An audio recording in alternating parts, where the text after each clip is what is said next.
5:59 at Radio Free America, and this is Uncle Sam with music and the truth until dawn. Right now, I got a few words for some of our brothers and sisters in the occupied zone.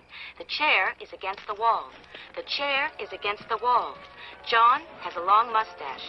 John has a long mustache. It's 12 o'clock, Americans, another day closer to victory. And for all of you out there on or behind the lines, this is your song.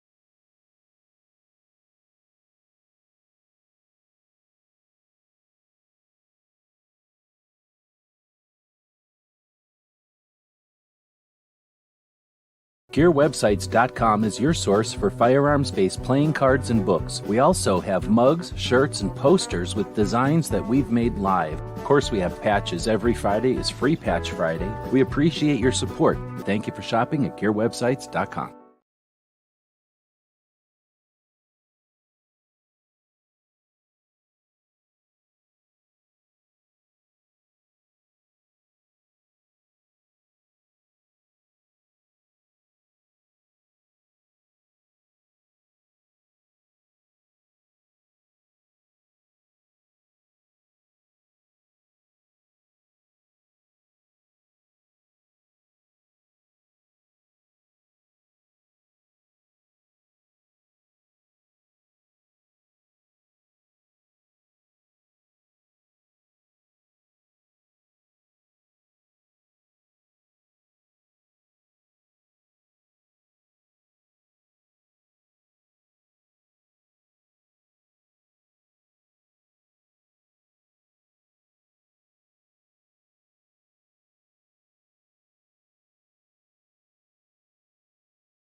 Oh, I'm muted this whole time. Was I muted the whole entire time again? Clover's joining us. Good morning. Was I muted the whole time, or did it just start? Stupid computers. Is it muted now? No. Okay. Dang. So I don't know when you were listening or what, but without anybody to feedback, I didn't know if I was muted if I should do the whole spiel again or not. So somebody that's been out there the whole time, let me know. Was I muted this whole time? Anyway, thanks for jumping in. Yeah, you bet. Been introducing the show. Just a quick summary. We've been doing the show for a year. Started out doing it for SHOT Show. Continued on for content creators in the Second Amendment / gun community realm. I consider those two separate things. And with the unique set of challenges and circumstances we've got. Okay, I was muted the whole time. the recipes don't typically work for just standard content creation. So we've been doing this show now for a year more than a year to focus on that stuff. And we're at part 8 of our advanced series. So when we started this thing, we started talking about SHOT Show and decided to keep going with it. And I think, like a lot of times, even with other projects that both of us have done, we end up focusing on the beginner, the person who's first experiencing whatever, in this case, content creation. But with that in mind, the last number of weeks we've been working on a project called the Advanced Series, talking about intermediate level stuff. And today we're on part 8, Advanced Tactics. I feel like I've just been chatting here for about 10 minutes, so I'm going to let Clover say hey, and then we'll get into today's topic. Yeah, might as well jump in. You haven't been on for 10 minutes. It was like 4 minutes whenever I dropped in. So it's all good. What's up, everybody? Let's, yeah, I don't know what we're necessarily discussing today specifically, but I'm game for it. I will say that there are a few things, if you have not noticed out there, I was talking specifically about YouTube. One of them is the interactivity with the subscribe and the thumbs up or the like button. There's AI voice recognition, whatever, that picks up in a video now. Anytime you say subscribe, the subscribe button below your video for the viewer will light up and do weird things. Same for the like. For the can't remember the word triggers. You can go look at Google Help articles and it'll tell you that. But the Google support articles on it, it'll tell you the verbal triggers for it. The like button, I'm not sure. I'm not sure if it's thumbs up that you say or like or maybe both, but I definitely know it's subscribe works. And so there's interactivity when you say that word, it lights up, and then when they click on it, it does weird like fireworks and flashes type things and stuff too. So they seem to think that that interactivity will help because just flashing something across the screen, just saying that or whatever, um, like people will be enticed with that lighting up to click on it. And then it seems like there was something else. Oh, the way that shopping is rolling out, which makes sense with the holiday season. Um, there is some cool features that should be rolling out. If you don't have them now, you should have them soon. As far as being able to do live streams and being able to integrate um, product releases and all kinds of crazy on-screen clickable elements and things like that into your videos and your live streams for products. And then there was something else. That's Oh, when the you weird. get it through YouTube, not when you're using something like StreamYard. Correct. That, as far as I know, that has to be done through the studio. But then you've got what am I thinking? And then you have ad stuff, of course, that has basically at this point rolled out, which is um, their YouTube's kind of controlling your ads. So if you've got monetization on, really you don't have control over that anymore. And a lot of people, a lot of creators have Before said you that they used to don't. be able to say, like, I want a 30-second at the beginning, or I want a mid roll or not, and you could you could Yeah. choose which version of ads. Well, You don't do that anymore. more so you could choose, right? And so the issue is YouTube wants to make as much money as possible, obviously, and people were choosing ads that, how do I put this? They were choosing, creators want to choose ads and set them up at inopportune times and choose the wrong type of ads and all of this for their demographics, and then they turn around and at the same time complain because they're not making any money. And so YouTube says, hey, we can handle this better because we have all of this viewer data, so we can serve ads based on like a viewer preference thing. So if this particular viewer to your video is likely to watch a 15-second ad, for example, and YouTube has that historical data and they know this, then we'll just play that 15-second ad and you're going to get paid more for that. If there's a viewer that lands that always clicks ads or they click off the video, if it's not an ad that's got, a 5-second skip, then okay, well, we're either not going to show them an ad, or best case scenario from a monetization standpoint, from a revenue standpoint, we're going to show them at least the 5-second ad, right?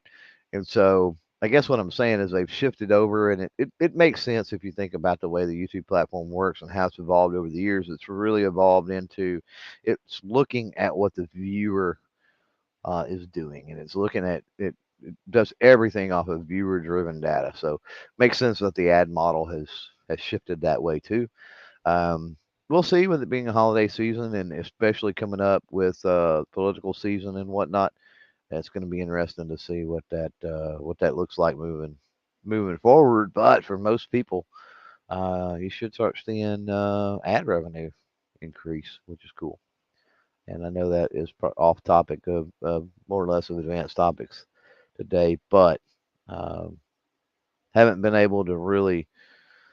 I haven't got over on the GunTuber Academy channel and really did much. I've been busy with other projects, so haven't been able to get over there and talk about some of those new things that are updates or new features or whatever that have been rolling out lately. But YouTube is constantly evolving, so it's important to keep up on the things like that, on what's going on. Right on. The advanced tactics in the list here is advanced analytics, using data to shape your content strategy, personal branding, how to create and maintain a compelling persona, and third, cross-platform strategies, how to effectively distribute content across multiple platforms. So the YouTube stuff is sort of like that first one, kind of, as far as data and analytics. All right, so knowing that that's our content, our topics are the three pieces of today's, or the three elements to today's conversation about advanced topics. I made a poll earlier, so if anybody that's listening live wants to participate in the poll, which of the advanced topics is most important?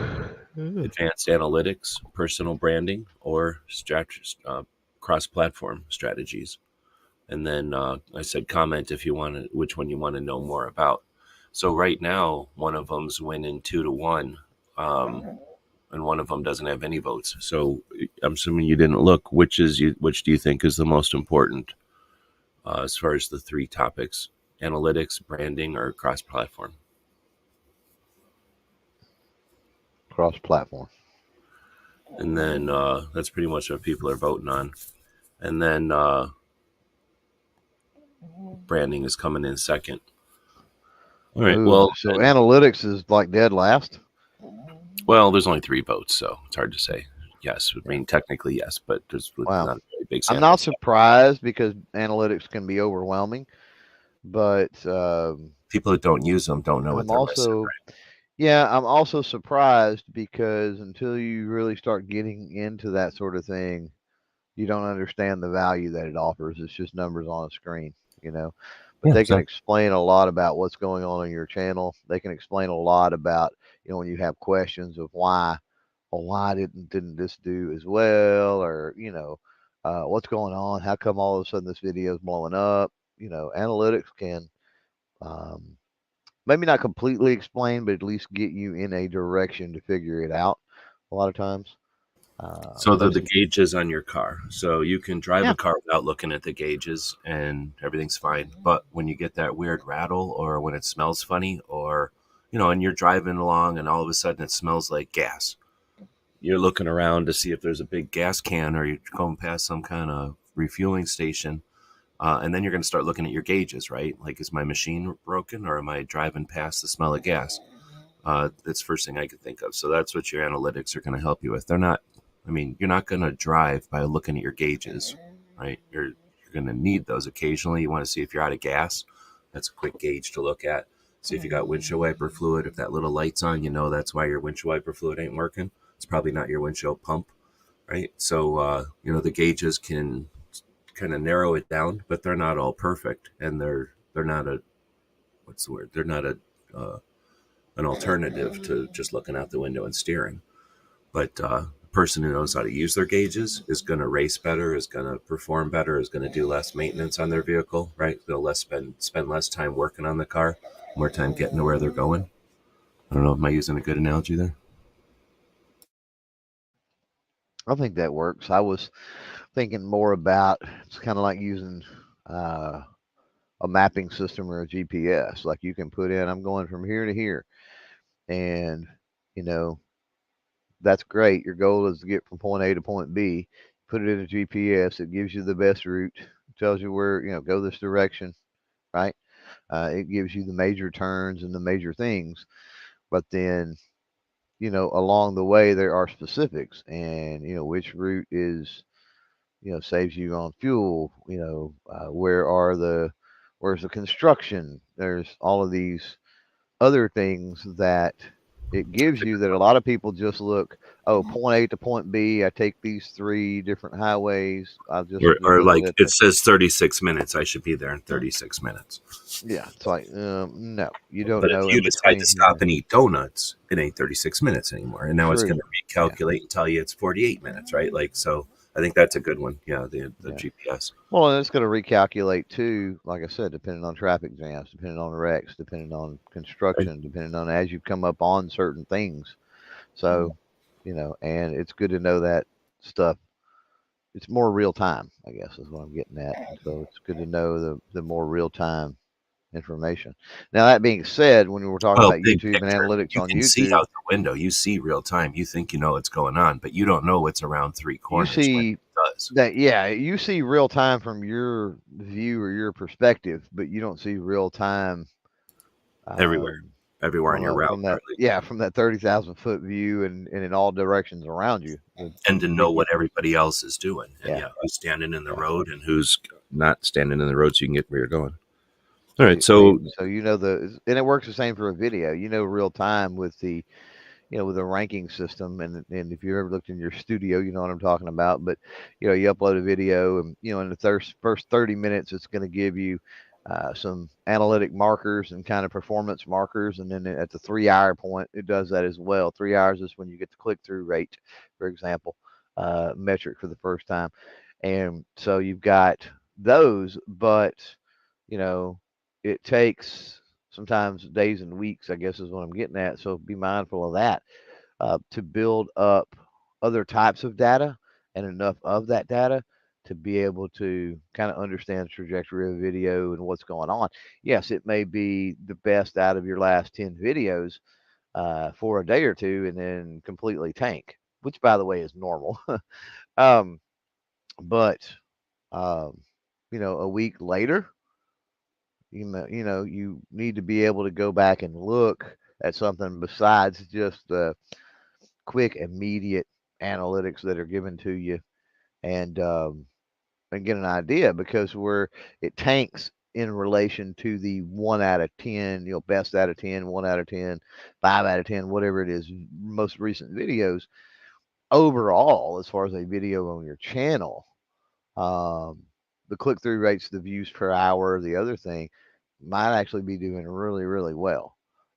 So sometimes it's nice to be able to pull out to that broader view, to that 30,000 foot view, and be able to see things like that. So we riffed on analytics there, even though it got the less votes. So I guess Yeah, now we'll well, move we're on. going to keep doing that because it's, there's only three things to talk about. But Yeah, I guess first I'm going to say to Gizzard said new time. Yeah, I forgot y'all change your freaking clocks, and I don't. So, is this an hour early or an hour late? it's an hour early. All right, so I need to make it an hour later for everybody to be normal again. That's like 9 o'clock for me. So, I don't care. It's just a matter of remembering and paying attention and whatever. It doesn't well, matter to no, I me. need to do it because I kind of want to do this as an opening act for Cape Gunworks' show, and they're probably not posting it this early in the morning then. So I'll make it an hour later. I just have to remember.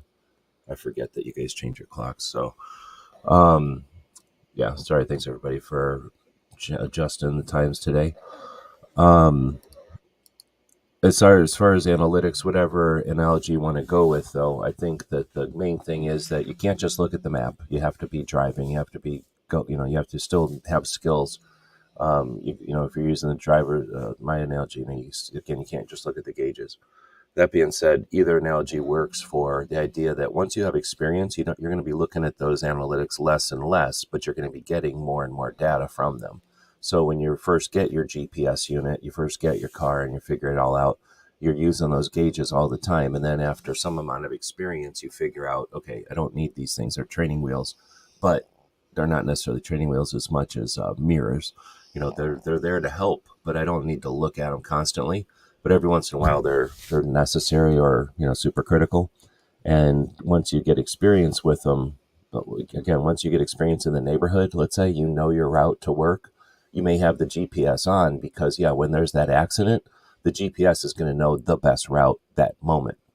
Where all the routes, it knows the best route at that moment. And with experience, back to videos or something, back to content, you have experience doing stuff, but your analytics are going to give you some adjustments. They're going to let you know, hey, you might know how to do 6 different things, but this is probably the thing that's going to work right now. And if that's a short format, if that's a topic, or if it's which platform to use. I'll bounce it back over Clover if he wants to hit on this at all, but I think I'm going to have one more thing with analytics here before we jump into, I guess, cross-platform, which is the biggest. It's still getting the most votes out there. Yeah, go on. Go ahead. So analytics is it's going to be tough because YouTube dominates analytics. The only way you can get better, actually, you can't even get better analytics. As I say, the only way you can get better analytics is to have analytics on your own website, and you'd have to actually spend quite a bit of time and effort and money to get the kind of analytics YouTube provides. Well, let me jump in on that just to say that if we're talking about within the platform and what that platform or whatever offers you, yes, I would agree. Are there ways to get additional insight and analytics with YouTube? Because YouTube gives so much stuff, and my example of that would be like a plugin like vidIQ or TubeBuddy or something like that, which can take all of that data, right, that YouTube gives, and seemingly gives you more data. It really doesn't. And that's the point I was going to make. When you do a plugin like vidIQ, you go, oh man, vidIQ is awesome. I've got all this access to all this different data. And it's like, well, if you want to take the time, if you understand where to find all that stuff within YouTube, that vidIQ is using to compile that and put it in one easy to consume little line item or package, then no, you don't need vidIQ. But yes, vidIQ makes it easier. So when you said that, my thought was there's going to be people out there that go, well, what about TubeBuddy? Well, what about vidIQ? So that runs off of the data, the analytics YouTube is already giving out. So yeah.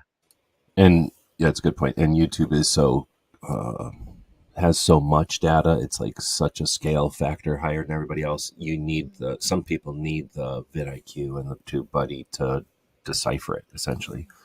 But I guess what I was going to get at is that because YouTube dominates, and then Amazon is probably next. They're massive. You just have to be a nerd to understand it, and it's not everywhere, as we know. But some of the other places on Amazon, it's just insane the amount of data you can get back. And then Facebook is insanely, well, they don't have let's say as many. Well, anyway, Facebook is pretty large and intensive too. The other platforms have their various levels of, they all pay attention to what we're doing, but they don't all report back or give us an interface. But here's the thing, because YouTube dominates and it's so much more and larger and more, just there's so much more to it, and it has they offer more to the end users on every end, from us to the other side, to the we're just one of many customers to Google and to YouTube. So they give analytics to everybody, and ours is a big portion compared to some of the other platforms. And that's where I don't like to fall into the trap that YouTube is all the analytics there are. You can drive a motorcycle with the gauges on it. You can drive a jet ski with the gauges on it. You have a chainsaw with, some gauges on it as far as oil and choke and stuff. So you're going to, the size of the platform is still going to be able to give you feedback, either whatever the reasons are that they don't offer the same or as much as the YouTube. You can still do quite a bit with the analytics wherever it is you are.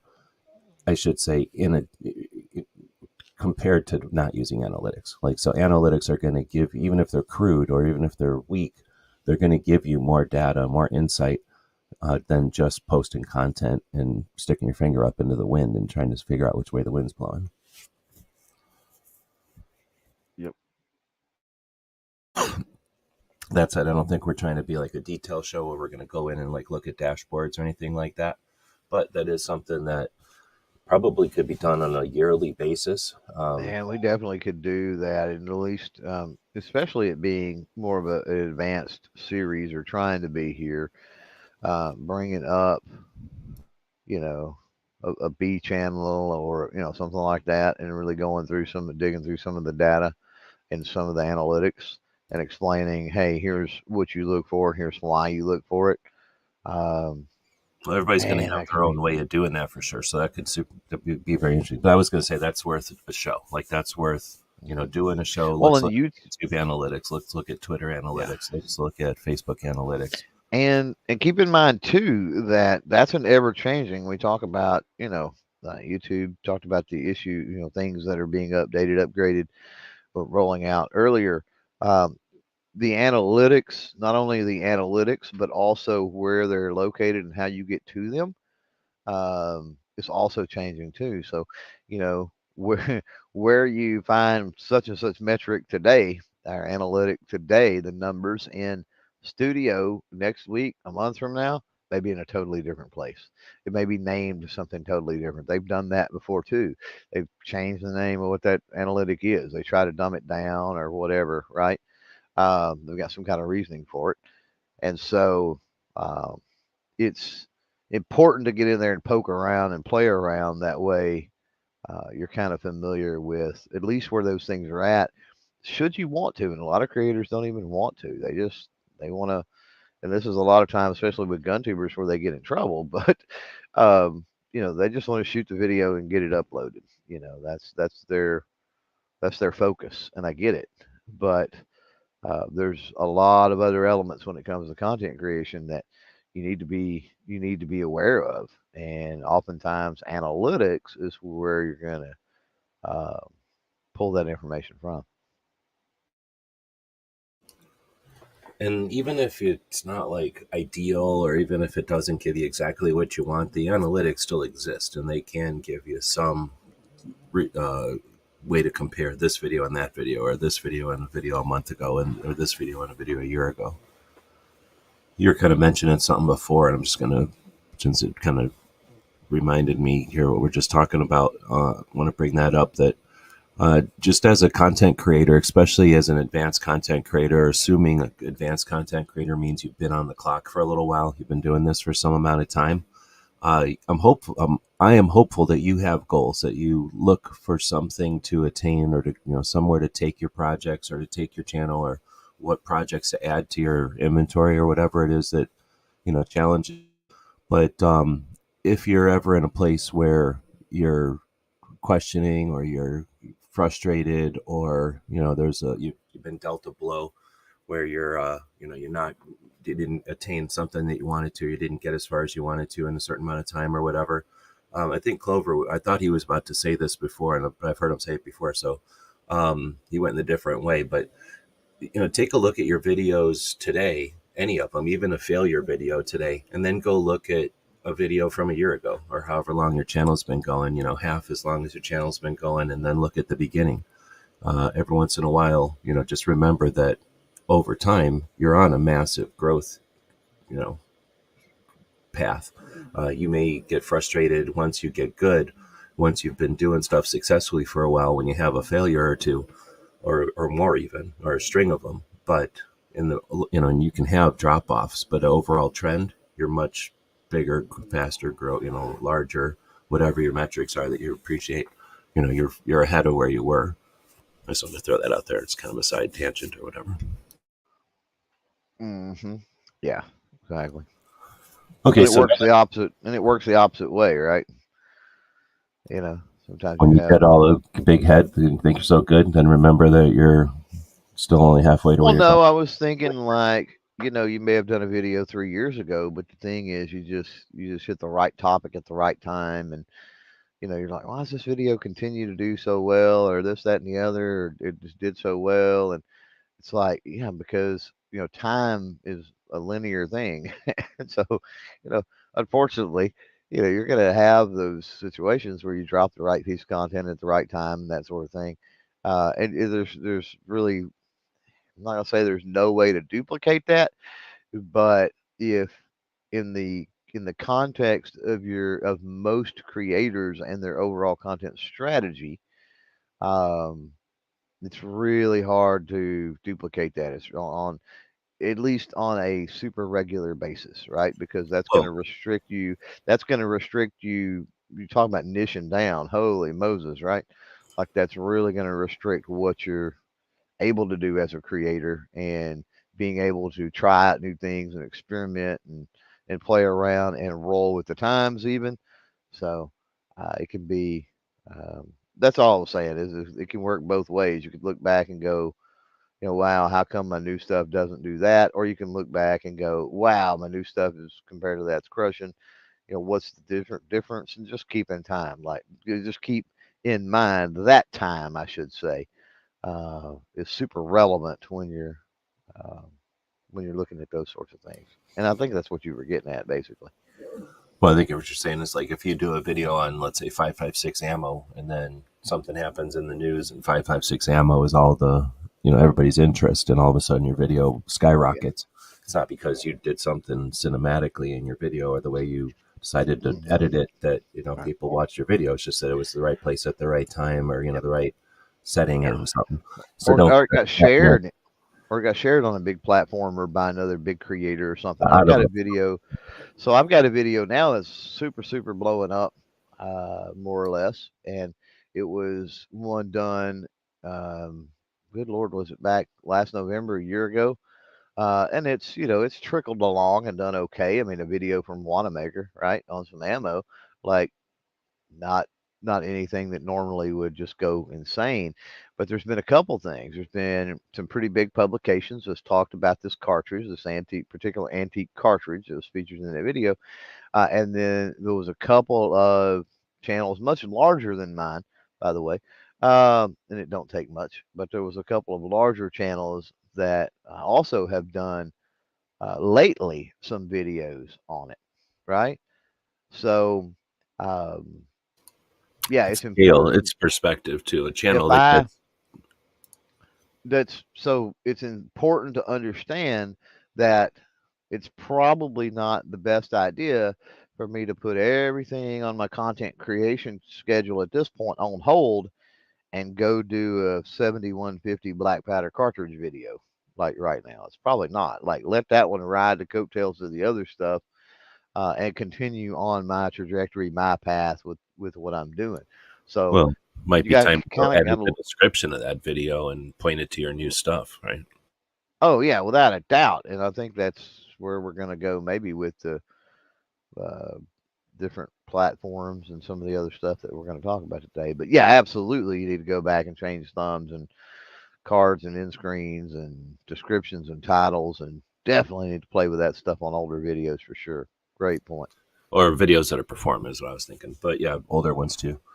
Or There's a have lot. or have potential. Because don't discount, and this is something that I've seen. Don't discount a shorts that you put out that it's like, holy crap, this shorts is, a few weeks, a few months old, and what's going on now? It's blowing up. I've got one from Shot Show that's consistently performing now. It's a YouTube short, and um, my first inclination when I seen that happening months and months after it was dropped during Shot Show this year, was holy crap, how can I now go and change that title and do some stuff to try to drive some of that traffic to the actual longer video that has been produced since I did that short, right? So yeah, 100%. Make sure that you're leveraging every opportunity to drive those new viewers on that old content to the new content. And sometimes it's as simple as the right type of a response um, in a comment or something. I got a comment the other day that simply said, "You need to spend some money and upgrade your microphone. I can barely make it through that video." And it was on a video that was like 6 years old or something. And Mm-hmm. so my reply was, well, if you would watch any of the newer content, you would see that over years I've definitely upgraded my microphone. I always tell them, like, well, then they need to update their calendar. That would have been a good one. Or they need But to look for just to see, and a troll probably is not going to respond to that. But the person replied back, and they were like, "Yeah, I went to your channel. Valid point. You've got a lot of videos since then. Blah blah blah." I'm like, Yeah, so I oh, was gonna say most of the people that do that aren't like trolls because that's a dumb way to troll, but they're just people that are new to the internet or something, and they're yeah, like, "Oh crap! I can look at a video that's 14 years old. I thought if I see it, it's new." They literally don't realize it. I think once yeah. they figure it out, then they quit watching old videos, probably, or they quit expecting old videos to be modern, right? Right. Yeah. But all right, we got at least one question that came in, but or point that came in, but I wanted to take another tangent here, just since we're chatting about it and we're talking about advanced topics here, which is probably kind of a redundant question or whatever, but it's been a while since I've heard anybody talk about it. But who is YouTube's customer? Is it the audience that watches the video? Is it us, the content creator, who creates videos? Otherwise, it wouldn't be YouTube. Or is it the advertiser? Or is there a fourth option that is not obvious? I should make that a poll. Or if everybody's got I mean, obviously all of the Yeah, above, that's a good but question. I mean, which one is the one that they give a shit about? Which one is the one they make the most money on? Which is the one that can the one of, is there a one, It's tough. Yeah, it's tough. It doesn't work without it's a, I usually, uh, I usually talk about YouTube in the sense of it being, um, like an ecosphere or, some type of something. Um, because it's hard for one to exist without the other, right? They can't, Everything is because YouTube so can't just make videos. They'd be what is it, right. Netflix or Disney or something if they were Well, they trying to. could, but it wouldn't be YouTube. Yeah, Yeah, but no, they they, wouldn't get they do advertised. that with YouTube Red or whatever already, the paid service, which Cobra Kai come out of that. So I mean, there's some good things that have come out of that. But Oh, Cobra Kai was made by YouTube. yeah, Cobra Kai started on YouTube. Yes. Huh. But anyway, yeah, they'd have to be more of that market if they were strictly advertiser, right? Like, so their customer is the audience, and they care a lot about making sure the audience sees what they want, and then they need us. Otherwise, what other chumps are they going to get to make a bunch of free content to attract that audience? And if we're not out here doing our little games, then there's nothing to put ads on. But But, ultimately, but what are there's they bigger making? pictures. But ultimately, what are they making money on? Right? They are making money. Obviously, they're getting their cut of some fan funding things. When people super chat, when people super thanks, YouTube memberships, things When like that. people participate in Yeah, in the platform, they're making a cut of yeah. that. But they also understand the vast majority of people are super selfish and they're going to come to YouTube and they're going to consume the content and they're going to walk away, right? It's the people that crash a party just for the free food. Ha So, ha, pointing at Jeff out there, by the way. And, so, but um, does product placement, is that, are those people truly walking away? If they come in and change their buying habits as they walk away, did they truly come away as, you know what I mean? Are they truly greedy, or did they walk away chumps? Because they're changing culture over here. So that's why I say, is there a fourth thing? Because YouTube's real money is the analytics, the way that they understand what we do and where we stand on the planet Earth. I mean, they know where we're all standing right now. yeah, Google's maps. Google's a lot bigger than YouTube. YouTube is how they keep us playing on Google. And Gmail True. is how they keep us playing on Google, but they want Google on our phones, and they're listening to Yeah. everything we're doing, and they're listening to how fast we're responding and how often we click. You know how much they care about when we click on something on Google Chrome after we heard about it on a chat? Like they're at that level. But who are they selling that to? To the people like Pepsi that are paying for the ads, or is it Yeah, to the the advertisers. bigger? But I mean, is there a bigger advertiser? I think there's a consumer of that money, or excuse me, of that analytical data that isn't just because I can buy an ad on YouTube if I wanted to make a video do better. I can buy an ad on YouTube and promote my video. That's not the same as somebody who wants to know how often a 35-year-old buys a a So $35,000 item. it's reasonable to assume, because I don't know this, but it's reasonable to assume that those companies that advertise, and we're talking the larger corporations that you see on a regular basis that advertise through YouTube, there is also packages and opportunity that are available to pull what you're talking about with to also pay for and leverage some of the demographical data and some of the other stuff as it pertains to the viewership habits and that sort of thing on YouTube. YouTube uses that stuff obviously themselves in a very effective and efficient way. Um, Right.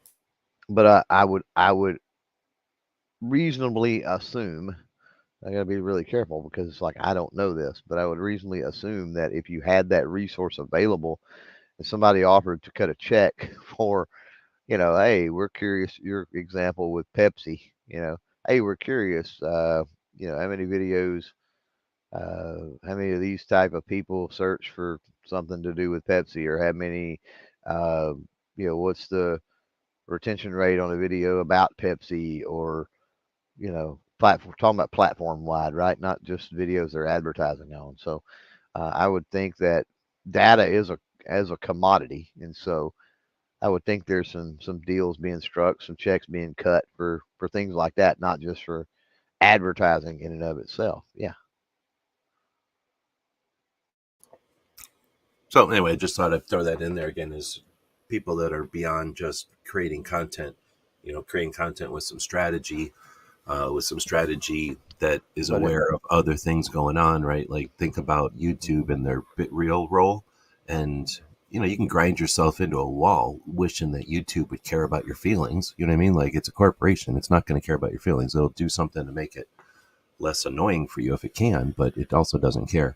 And that's, have realistic expectations, maybe, yeah. towards that angle. Well, they have to keep a balance, and they're always, I can say this with 100% of surety, is that they're always looking at that balance. Like they understand they need creators to create the content, they need viewers to consume the content.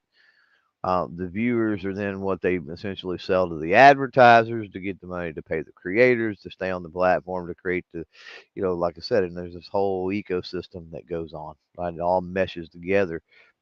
Um, at the end of the day, it's like you almost can't have one without the other. But at the end of the day, if you look at which one has to hold the most weight, um, it's the ones that cut the big enough checks to keep the lights on, which would be the advertisers. And so that's why you see so much focus, and you know this not necessarily from YouTube saying anything, as you do from the complaints you hear from creators. What's the number one thing that it seems like creators complain about? And we're talking across the spectrum, especially gun tubers, is monetization. 9 millimeter. Oh, okay. Well, yeah, we're talking about platform wide, though, not specific to firearm people. Obviously, for firearm people, it's 9 millimeter, but platform wide with creators, it's always monetization. Nobody is nearly as concerned with getting kicked off the platform. Nobody's nearly concerned with other aspects of things. I can't do this. I don't have this feature. Whatever.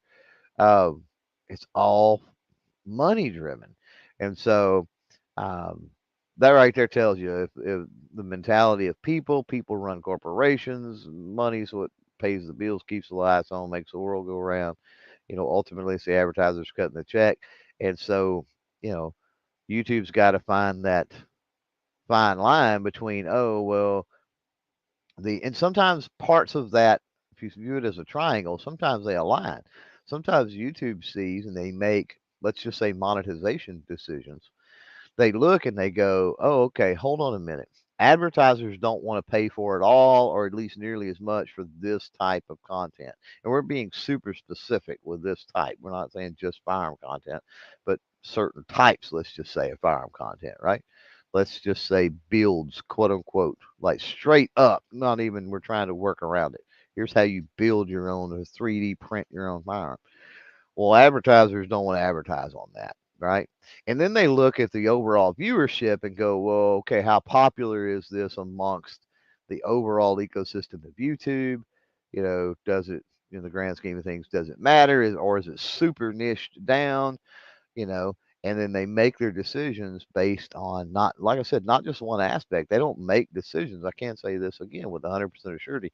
They don't make decisions simply based on the advertisers. They're looking at multiple things when they make these decisions. So um, I don't know why. And Oh, we were talking about the money side of it. We're talking well, we're about talking about them in a vacuum, but they're also paying attention to TikTok and Twitter and Instagram and Facebook and all the other new things that are coming along, and they're trying to true, which stay more with and more in them. And here's the thing, and YouTube, I'm glad you brought that up, man, because this is important. People don't understand this. Facebook is super draconian when it comes to firearms, way more so than YouTube, and so is TikTok. So YouTube knows this. They know that, and that makes the gun tube or the firearm related content actually more valuable to YouTube as far as you know um, weighing things out, and whether you say what they tolerate on the platform or what they will, or the lines that they're willing to cross when it comes to viewers and advertisers and creators in firearm related content. Um, the downright draconian policies of those other big platforms like TikTok and Facebook totally have an influence on YouTube. Like, hey, we're going to keep this stuff on our platform because this is on it. The other places completely write it off. They're missing the forest for the trees, and they don't understand that there's huge swaths of the viewership out there. If we're backing off from super niche now and going to the general, right, or the abstract, then there's huge swaths of the viewership that could be video games, it could be movie buffs, it could be competition shooters, the hunters, the you go down the line, right? Um, there's huge swaths that have an interest in this, and if you can't get it on any other platform, like where are you going to go, right? Or if you can't get it on those platforms, where are you going to go? So they understand, definitely understand the platform competition, I guess, that's out there, and play those games accordingly. I know we have had this conversation a long time ago, maybe more than once now, actually. But YouTube isn't going to last forever. There was a MySpace before that. There was an AOL, and each of those times, people thought the internet was done. Like, oh, here's here's the end of the internet. We figured out the internet. It's AOL. Right. And it was like, oh yeah, oh wow, the internet got faster. Hey, yeah, we can play music on here. Here's MySpace. We're done. Like now, everybody can do things on their own. Oh, now there's Google, and whatever. I got to go through it all. But there's been plateaus. YouTube's been a long one. Facebook's been a long one. The kids today, they don't use LOL. You know what I mean? Like that's grandpa talk. That's grandpa internet talk. They don't think about, oh, when I was before the internet and then the internet, or like, I guess we all think about, some of us are old enough to think about phones being connected to the walls with wires, and you had to call a phone company to move it. To mobile phones, to cell phones, to slow internet, to fast internet. Like there's people that grew up in fast internet. They don't know any world without internet. Why would they want to stay on YouTube? Why would they, they see all the bad things and they're super comfortable and agile. So having that conversation about when will YouTube end would be interesting to have, not on this show necessarily, but unless we want to right now, but, I think it's a different conversation than whenever we had it before, because before we had, I think it may be I don't know. 17 or something. Yeah, we've talked about this before, and I have and maybe it's just what I know about YouTube. Maybe it's the folks I talk to. Um, I don't know. I mean, I see YouTube evolution definitely, but as far as it going away, it ceasing to exist, um, yeah, they're pretty good at branching out and adding new. View it as a department store, right? You start off as you're this little store that sells whatever trinket, and then the next thing you know, you sell this, and then the next thing you know, you're providing a service where you repair the trinkets, and it grows and it grows and it grows, and you have all these different elements and aspects of your business model. And YouTube is one of those things, and they've integrated it very well. Um, Being under the umbrella of Google helps because they're the second largest search engine under the umbrella of the largest. So just look at the vast amounts of data that they have access to, which doesn't cost them like other companies. Um, Look at the insulation they have to an extent because of that. They're just in a unique, in my perspective, right? My opinion. They're in a very unique area and a unique space. Uh, but I don't disagree with what you said in that what it looks like, how it works, how it operates, and maybe even the name. Heck, Twitter is now called X, right? Who would think that Twitter would ever? I mean, Twitter would go away. I mean, a lot of people, I'm sure was like, okay, Twitter's not going to last because it's a cesspool, and people are going to eventually eat themselves. Everybody on there is going to eat each other alive, and it's going to go away. Um, but it's kind of still around. It's kind of been reborn in a way, and then they renamed it. Now it's X, right? So, um, but I do see what you're talking about. I do feel the way that you do right now about Facebook. There's just this gut feeling anytime I have to go and deal with Facebook, and I've had that feeling now for I'm going to say probably 3 or 4 years at least with Facebook. Um, to where then that feeling just grows almost with every day. That it's like I don't know where it's going. I don't know what's going to happen with it. I don't know if it gets sold off to somebody else and becomes something totally different, or what happens. But Facebook, I don't know. Again, it's more or less a gut feeling. I don't. Facebook it evolves, but it doesn't evolve. It doesn't evolve in the same way that YouTube evolves. And maybe that's just because it's a different platform. I mean, it is a straight up social media platform. So that ecosystem, like we were talking about earlier with YouTube, the creator, the viewer, the advertiser type structure and ecosystem. Maybe it's just the way that it operates over there is foreign to me, and so I see things that aren't really there or aren't really going on, or I'm getting certain vibes and feelings off of it because my experience is so tied with that YouTube ecosystem. But for a while now, I'm like, I see similarities between Facebook and it. I mean, MySpace and it.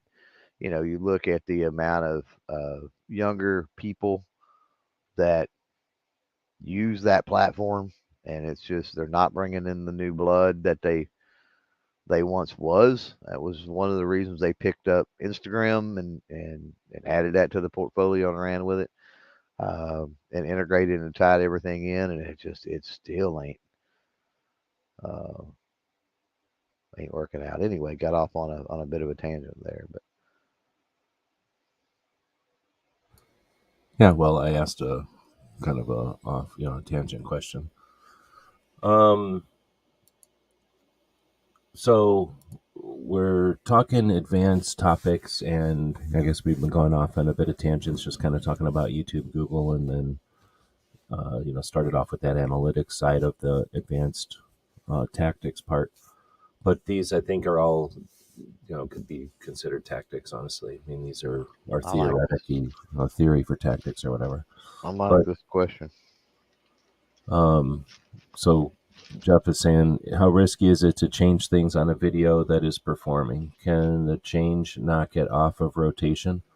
I'm assuming he's talking about on YouTube. Short answer is no. You can take something that has blown up for you. It starts performing.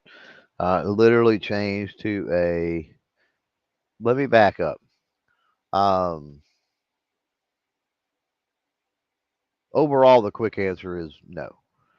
Uh, can you go We're in talking and about do changing the a. thumbnail, changing the description, Yeah, changing the can you title. go in and do some very horrible, horrible things to it and affect it? Yeah. But you got to keep in mind that if you're going in and you're changing things, hopefully you're not changing things with the intention of trying to tank it, right? So it's almost like a self-fulfilling thing. If you're going in and you're changing things to try to take advantage, and you're changing things to try and get even better performance, then um, the odds of that happening, of you tanking it, are going to be dang near zero.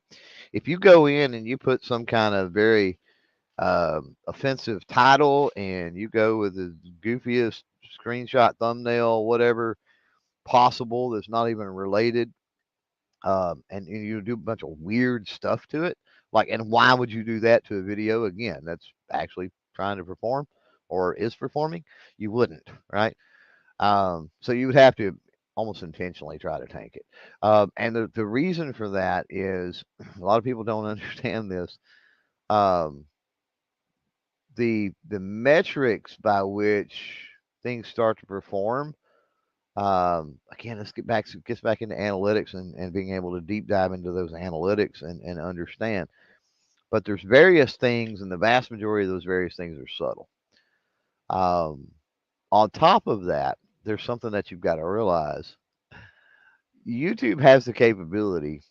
If you go in and you change one word in the description of a 5,000 word, or one word in the in a 5,000 word description of your video, you change one word every day for a year.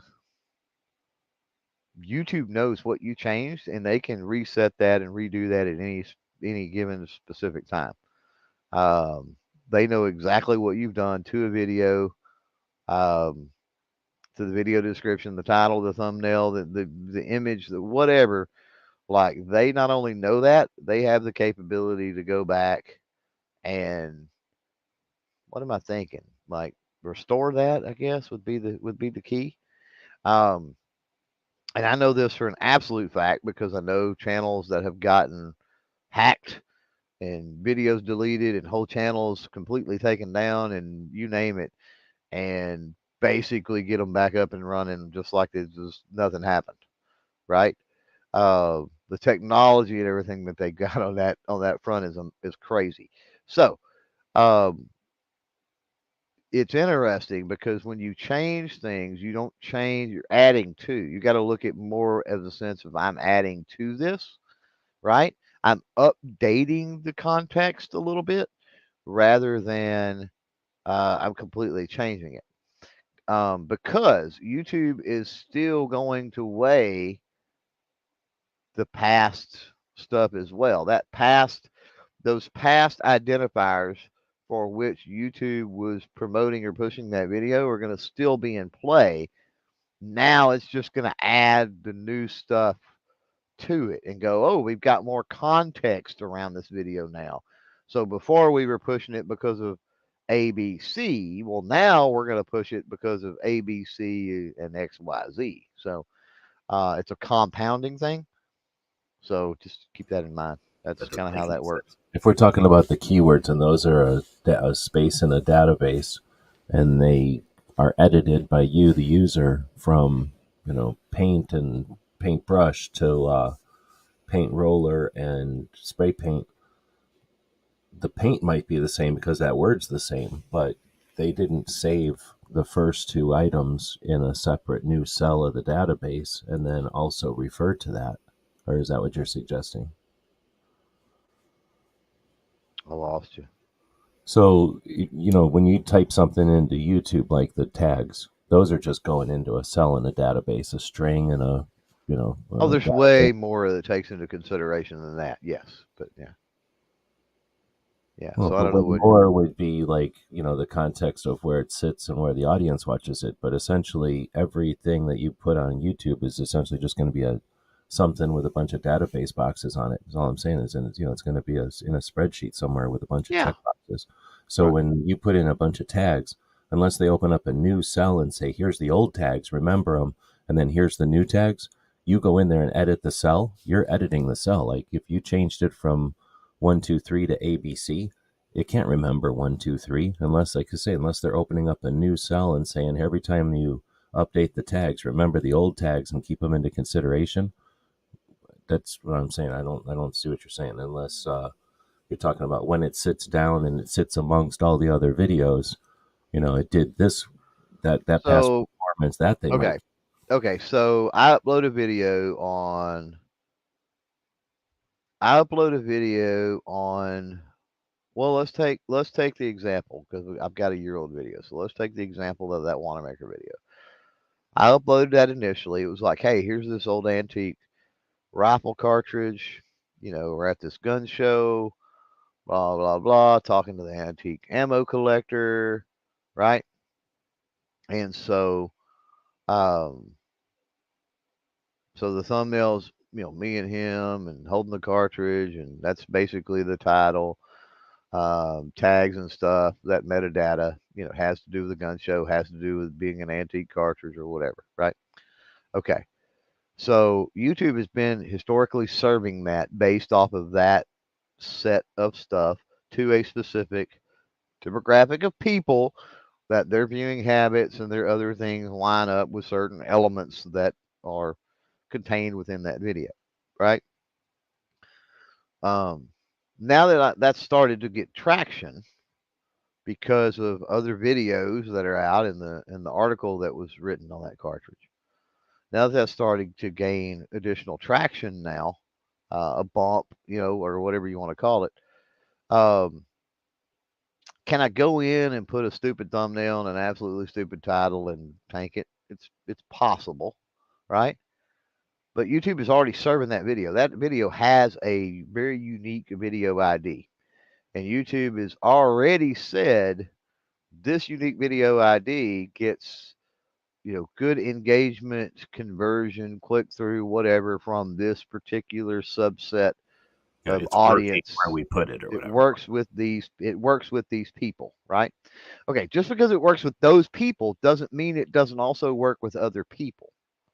And so if I go in and I add to where I change things around now, YouTube can say, "Oh, not only does this video work with these people, now it also works with these people because I've given it more identifiers and more things to go on." And it's hard to explain because it's complex. No, okay, To no, we're just talking like a splitting hairs, I guess, but or Yeah, just slight details here. But are you talking about when you go into the tags, adding additional I'm not. tags or No, deleting? I'm not talking about tags. I'm talking about tags are dang near irrelevant at this point, right? Otherwise, you could go in and they're not irrelevant, but they have to be strategic, I guess. If I go in, Britney Spears played with knives recently, right? Britney Spears is a really big tag thing from way back in the day. But Britney Spears was in the news and all over social and something with knives. I don't pay that much attention except to know it happened. So if I was to go in and go, Britney Spears plays with knives and Britney Spears knives and whatever in my tags, my videos are not going to be served up to that video is not going to blow up because of that. Like the algorithm is going to absolutely ignore that because All it's right, a I'm gun in the using video. tags Britney Spears because is not in the video. I don't say Britney Spears once in the video. Like you're going off it's a different irrelevant, tangent to right? what I'm talking about. But we're talking But I'm about you're trying to get saying there. I think. about changing the video. Well, you can only change the title, the description, or the tags. So I'm just using the tags as an example Right. because what I'm trying to say is, if your tags were whatever, old gun, old cartridge, Wanamaker, and you want to put in uh, interview with a cartridge expert, are you when before you said change? So I assumed you meant go in and delete everything and add a new set of tags, new set of description, new set of Could, title, whatever yes. you say? Right. Or are you saying, now I'm asking, or are you saying leave the old stuff and add the new stuff so that it's both at the same time? What I'm telling you is I that the way assumed you YouTube meant is delete it. what I'm telling you is the way YouTube is set up, nothing is ever deleted. Is what I'm telling you. So it doesn't matter. So you're That's saying what I'm that that's what what I I'm was telling trying to you. say before, that when you go in and delete the description, YouTube says, well, I'm going to remember your old description anyway. Yeah. And for this particular demographic, to serve it to this particular demographic, it was working, right? Here's the key. It has to work. And YouTube's going to test that, right? And you're not going to know because if they test it on 1 or 2 or 10 viewers, you're not going to freaking know that. But if you go in and you completely change your title, right? Let's just say, and YouTube's like, oh crap, the algorithm comes around. It goes, oh crap, the title's changed on this. Hey, it's getting pretty good traffic. Is it getting pretty good traffic because the title has changed? Okay, hmm, let's see, you know. And so it's like, we're going to push this out to 10, 20 people or whatever. Oh, wow. We pushed it out to 10 or 20 people, and the conversion rate or the CTR is through the roof. Oh, crap. And the watch time is through the roof. Oh, okay, cool.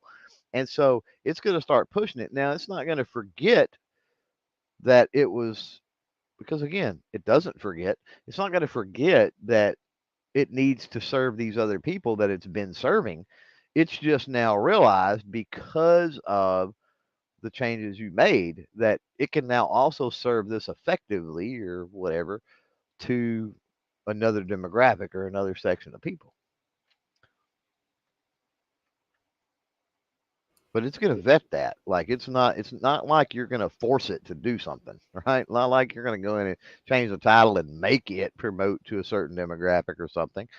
The algorithm's going to Oh, all right. is going to test it and make that determination. You So can do nothing and it'll just sit there, or you can understand what you're suggesting and then go in and periodically on successful videos fiddle with them so that at least you have the potential. Like if you never go in and rattle the door, how do you know if the door is open? So if you never change the title, then it's got no incentive to try to send it to different audiences. When you go in and change a title, it at least attempts to, and that's when you can find out if, oh wow, this worked, or okay, it didn't work this time. You're saying it doesn't work just because you do it. I'm just saying if you don't ever do it, then it'll never work. yeah, yeah, But experimenting is very important. I mean, I'm still skeptical on the whole thing, but YouTube is big. But I think we're talking about technically just crossing straws on something that doesn't really matter. So the question is, the choice is, we're an hour in essentially. I don't know how much time you got. I did this at the wrong time, I guess. So the other things that we would be talking about are personal branding and then cross-platform strategies, or we could just continue on because there are some points out here from the people chatting live, and we could cram personal branding and cross-platform into its own show, which technically they could handle their own show. Yeah. We got a couple of things started over here. So how much time do you got? Where are you at? Probably, I mean, might We're an can go hour another. early today. Is that what Yeah, I did? Okay. yeah, I we're don't basically an I hour know at early, times it's so different than y'all, but I never know which way. Okay. So I'm an hour. probably handle close to another hour. So That means I need to start doing my show at 10 p.m. because I'm only 2 hours difference from the East Coast now. yeah, Okay. Um. So we just talked about Jeff's question there. Then Gizzard is saying it's frustrating that we do. It's frustrating that what we do is considered harmful and dangerous to the people at YouTube, and that to express ourselves we are forced into sandboxes. What we do is legal and safe. I think this means we need to change the perceptions for sure. Education and awareness are great for that. Creating content is a big step towards normalization of guns, gun ownership, and gun use. So I would challenge that to say, well, I don't know. I don't know that there's the way he's got it worded there. It could be parsing words. What I was gonna say. I'll go ahead and say what I was gonna say because it may not even apply. But I hung up on the word considered there.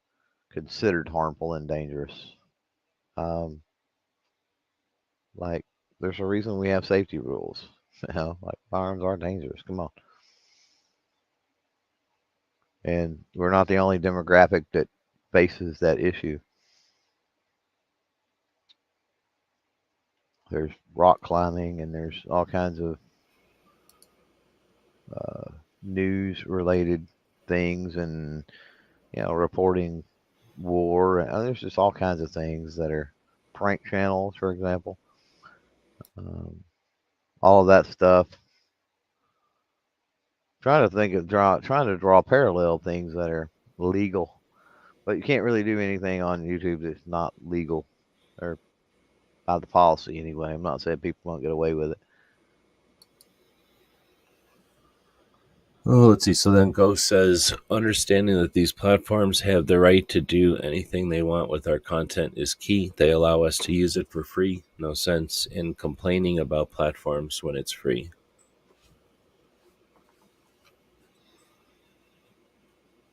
It's not really free. I wouldn't say there's no sense, because again, they do value the setup of the ecosystem. So them being able to get input from us, and especially things that we don't think are right, we think are wrong, we think are injustices, whatever the case may be, and bringing them to their attention. So I think there's a difference between they can do whatever they want. Yes, absolutely agree that they can. Yeah, we're not paying for it. Absolutely agree with that. I just don't want looking at that from a perspective of YouTube doesn't care. I think is an inaccurate way if you're looking at that statement, and I'm not saying anybody is. I'm just it's a caveat or a warning. If you're looking at that statement that Ghost just made from a perspective of YouTube doesn't care about creators, that's the wrong way to look at that. So in that sense, then there definitely is, and maybe what he's saying No, is I don't like, think the context of of his comments out there are to suggest he's not he's suggesting for content creators to calm down, not suggesting for YouTube to care yeah, about. well, that's where I was going. Is like, yeah, the complaining thing, right? There's no sense. I get it. There's no sense in complaining if why not reach out? Why not, you know, eh, complaining is broad. There are people that complain with, like, we get this with 2A all the time, right? Oh, they're taking our guns away. While they sit in their basement and eat Cheetos and do nothing, right? So, you can complain about YouTube and all the injustices that YouTube is doing against you and your channel and blah, blah, blah. And all you're doing is lip service, right? Or you can say, man, I don't like the way YouTube's doing this, and you can reach out to YouTube and go, hey, I'm really not a fan of the way this is working and where this is going and how this is doing. Can we have start a conversation? Can we talk about this? Are there things we can tweak? Are there certain things we can do? Or maybe how do I navigate this, right? Can you help me understand this a little better? Because oftentimes people complain about things they don't understand even. So um so yeah, complaining and then complaining with for the sake of complaining, I guess, right? It's two totally different things.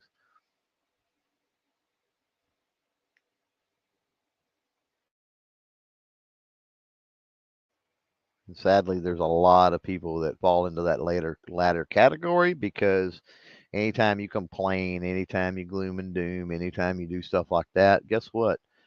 You're going to get views. You're going to get subscribers. Misery loves company. Well, there's no actual instruction manual. There's no like directions that someone took the time to read that nobody else read. There's just a crap ton of stuff over the years to be dealing with. And then everybody has their own experiences, and then everybody's got their own, like, some people are putting hours into this, some people are putting minutes into it, some people are putting all their time online into, so there's just different levels of Well, whatever that would be, interest or whatever activity. I'm glad you mentioned an instruction manual for YouTube because I've actually spent the last 5 years compiling an instruction manual for YouTube. YouTube, and I'm going to start a course on that. We're going to drop that Black Friday this year. So if you get in right now, and you can go and cash out me at any time for this, by the way. But if you get in right now, this show only, folks, $999. If you'll cash out that to me, you will be one of the first ones in the door on that training, that YouTube instruction manual training. 5 years in the making, so a lot of information going to be given out with that. I don't remember what the last one I had clicked on was. So I clicked on it, I unclicked it, and it doesn't give me a history or anything. So I don't know which one I just It was out of. It was Jeff, and he was following up with Ghost, but that's all I could. Yeah, it was The ecosystem one. Okay, if we are part yeah. of the ecosystem, then we should have some voice in how they treat our content. But yeah, we also have to understand our limited pull and place in the ecosystem. Yeah. And then again, like Clover's saying, some people are going to sit down and shut up, and other people are going to get up and complain, right? So there's no rules. You can do what you want. Over the years, and YouTube has changed over the years, and it's not done changing. So to suggest that YouTube is this way is incorrect. YouTube is this way right now, maybe, but you're still having to deal with your perception of it, your experience with it, because it is inconsistent to some extent, because it's not one person who deals with every issue, so they can do it uniformly. It's maybe departments or maybe policy that gets applied by who knows how many people, or interpreted and applied, right? So that just creates variation. And again, realistically, it's one of the largest corporations on the planet. I don't know what their tech support is, what their internal departments are like, but whatever it is, it's complicated and large, and it's going to be many tentacles. Whenever you have tentacles, they're not, they may all have the same brain, but it doesn't mean they're all doing everything consistently. Anyway, I'm not trying to make excuses other than let's be realistic about the scale of the thing. But even though we're not getting into the other cross platforms and stuff today, it is worth saying that, putting all your eggs in one basket is almost never useful, even if this is a large basket. I was going to try to say something like, if you think of driving, all the different things you can drive: bicycle, skateboard, a car, a boat, airplane, right? YouTube's sort of like a car. Like, you may not decide a car is right for you. You might want to fly. You might want to go on a boat. You might want to do a motorcycle or whatever it is, other thing. But pretty much everybody can drive a car. Like, everybody starts with a car, and it's kind of like YouTube. Like, even if it isn't your thing, it's worth knowing it to some extent and being capable, being able to just do it. And most people can. But at the same time, if you're, a motorcycle driver and you just don't drive a car that often, you may kind of lose touch with some of the car stuff out there that car people take for granted. And maybe that's something with YouTube. People, I don't know. I don't know where I'm going with that. I don't know if it's a good analogy or not.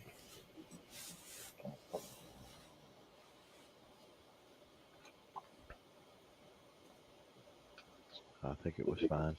But complaining is different than interacting. So if you want to interact with a platform, which I think is what Clover's suggesting, that's actually productive, right? That's actually oftentimes has been successful. Like, it has a track record of being successful.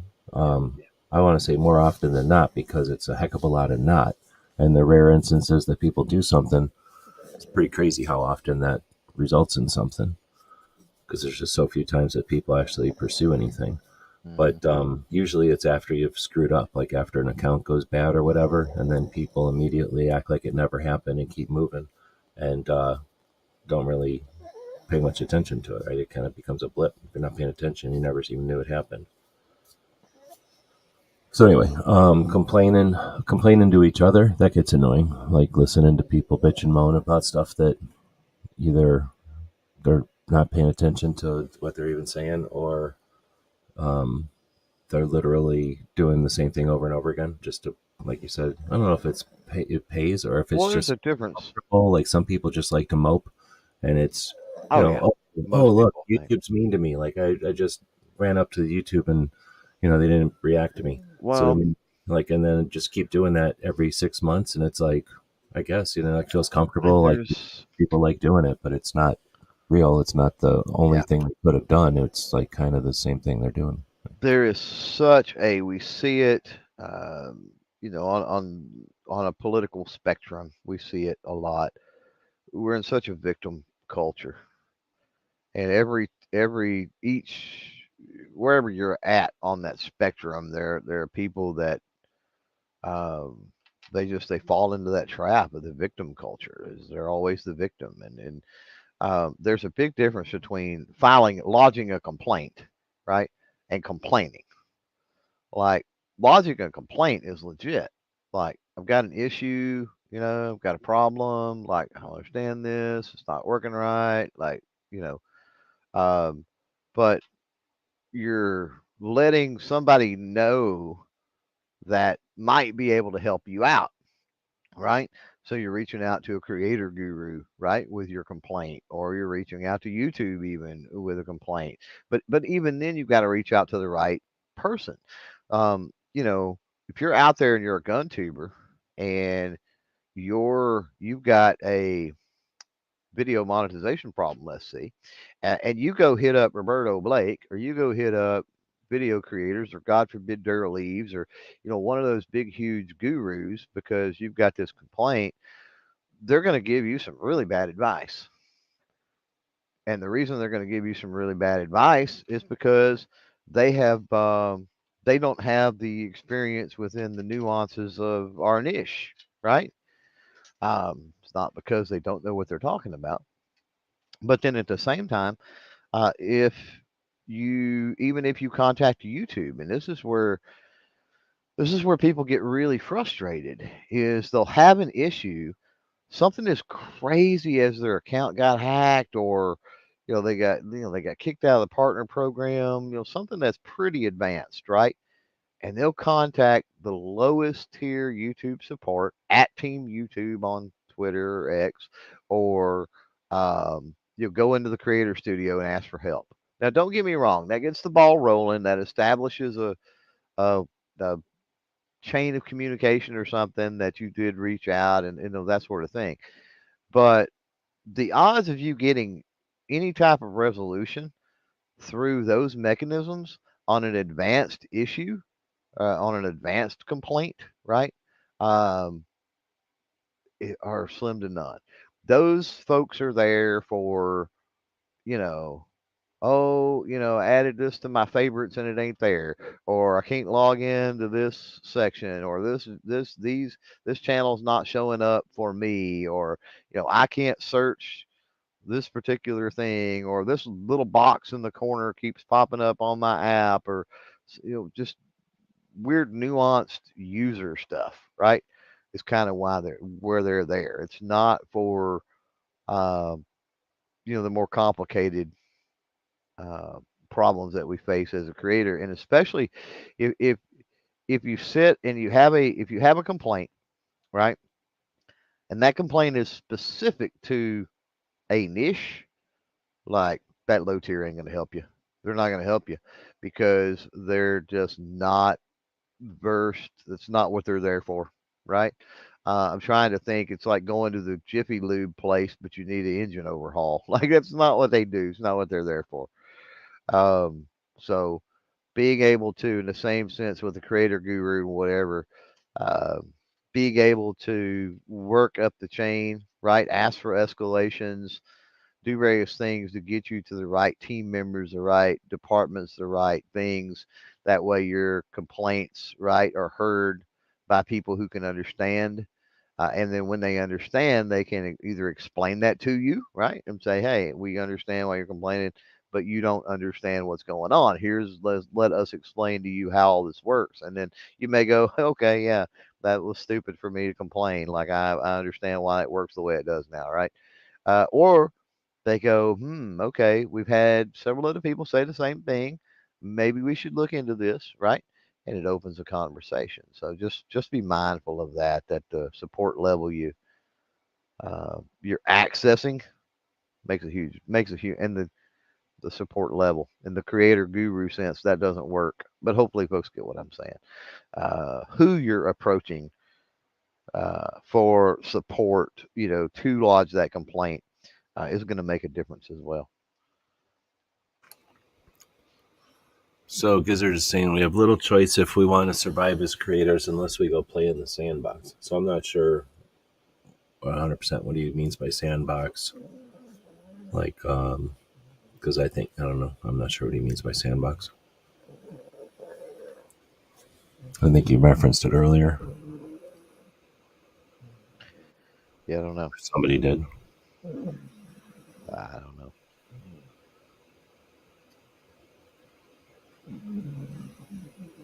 Somebody said sandbox, but I mean, well, we're talking about YouTube. I think we all have a pretty good chance of surviving as creators because most people have survived as creators so far. So maybe he's talking about other platforms. But more people quit as creators than even remotely try to survive. That's the other thing. People quit for whether they get frustrated or they're just bored with it or they, it's burnout. I mean, there's so many people that quit, and there's a big difference. I would urge, just because the word survive is in that, I would urge people not to confuse a creator that quit with surviving. Like, because I know way too many that have just moved on, given up, baited away. We all do, right? Like, it's not like they were harmed or wronged or whatever by a platform. Now, in ghost situation with Instagram, Facebook, and stuff, yeah. But they weren't harmed by any of these platforms, including YouTube. They just faded away, into something else. Life happened. They moved on, whatever. And sometimes, it's especially if you're talking about people out there that are not like us, that are not like the vast majority, if not everybody in that side chat out there right now. You're talking about rank and file viewers that don't really get to how the sausage is made and see behind the scenes on creators and that sort of stuff. All they know is that creator's gone, and then the next thing you know, somebody talks about how bad YouTube is, and whatever, and they make this leap, this jump, this correlation that because so and so creator's gone, they must have been wronged by the platform or something like that. And the overwhelming majority, I mean, I could sit here, good Lord, we all can.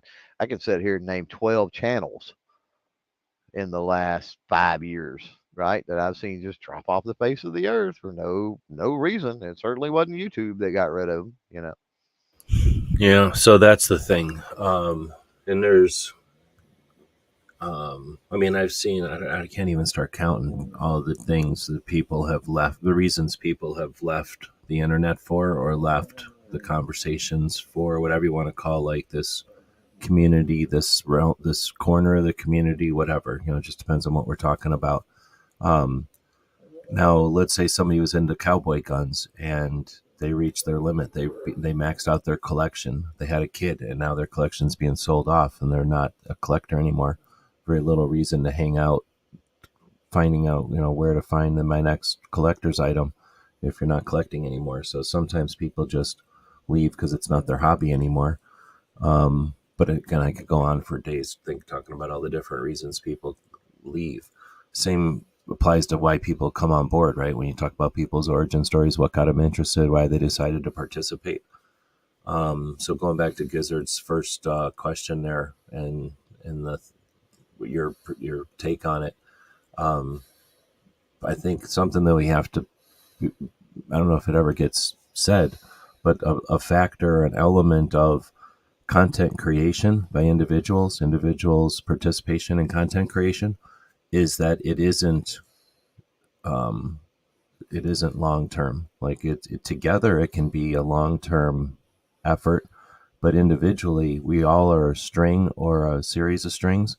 We're going to be a line in a bigger part, but we're not all going to be there for the whole thing. No one's going to be there for the whole thing. Like we'll have a beginning in their timeline in the bigger picture. So that's something that you can't get off of here for the run be a factor. You know, how long they lived compared to how long wanted to last, how long they lasted compared to how long planned to last. And so many people start these projects without any goal. You know, they just start numbering their shows. One, two, nobody counts their shows. You know, like most people are just doing it, and then it happens, and then double down or do it, or whatever. But very few people do this with some kind of calculation and, you know, call their shots. So some perspective on it. Shouldn't expect individual creators to, I don't know, be like a television show made. You know, you expect it to be popular. If it's popular, it's going to last many seasons. They teach that. A lot of the creative gurus teach moving on. They'll say you go in, you do 100 or 200 videos, which I can't fathom. I think I've got like 3,000 or something at this point. Geez, probably deleted that many. Um, but they'll say, oh, you go in, you know, 100, 200, 300 videos, and then move on to something else. You know, there are many, many channels that have done that. And the thing is, And it's a job if they're strategy. plugged in, yeah, Side if they're hustle, that's what it is. so they come into the gun community, right? And they've got the lever action channel, for example. Like G, we'll use that example since G had it, and they've got the lever action channel, and they come in and they just crush it, 200, 300 videos, whatever. And it's like, yeah, okay, now I'm gonna go start the baseball card channel. I'm just using that from personal experience, right? And they'll do 200, 300 videos there. You know, they're up on YouTube, they're living, they're They able to gain make money. experience, though. They Yep. learn and how to grab an audience, and, you know, how to engage it, and Yep. then, like you say, then move on to the next thing. Yep. And you know that channel stays there. It lives there. You know, assuming it's grown to the point it's monetized, it's continually making money off of views. It, you know, and especially if it's evergreen style content, right? Um, it can. You know, there's nothing wrong with that. You're building a perpetual motion machine, I guess, in a lot of ways, right? Go in, create a channel, set it up with, you know, several hundred evergreen videos that are all niche specific, and you know, after a few years, Maybe dump that and move on. you're floating lanterns out into the lake. You know, they're not all going to Yeah. stay afloat, but once you get a bunch of them out there, it's going to be a different thing than when you just have one lantern that you're trying to float. Yeah. Right. You know, once you start creating projects, then you're managing projects. Now you're watching multiple projects do their thing, and you have a much different platform than you did when you have a project that you're trying to make large. That's actually an interesting topic. We could probably talk. We could add that to the list potentially. One large project versus multiple projects, and whether those are sub sequential, like, you know, or parallel, you know, or I guess they'd be sequential, like we were just saying here, sequential at first, and then eventually compiling or compounding to be, you know, managing a multiple number of projects.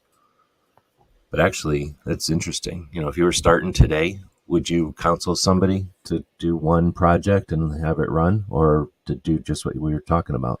Run a project for 100 videos, run another project for 100 videos, run a third project for 100 videos, and then start doing projects with 200 videos, or maybe do projects with 50 videos, you know, and then now you're managing 10 projects, and that's a whole different world than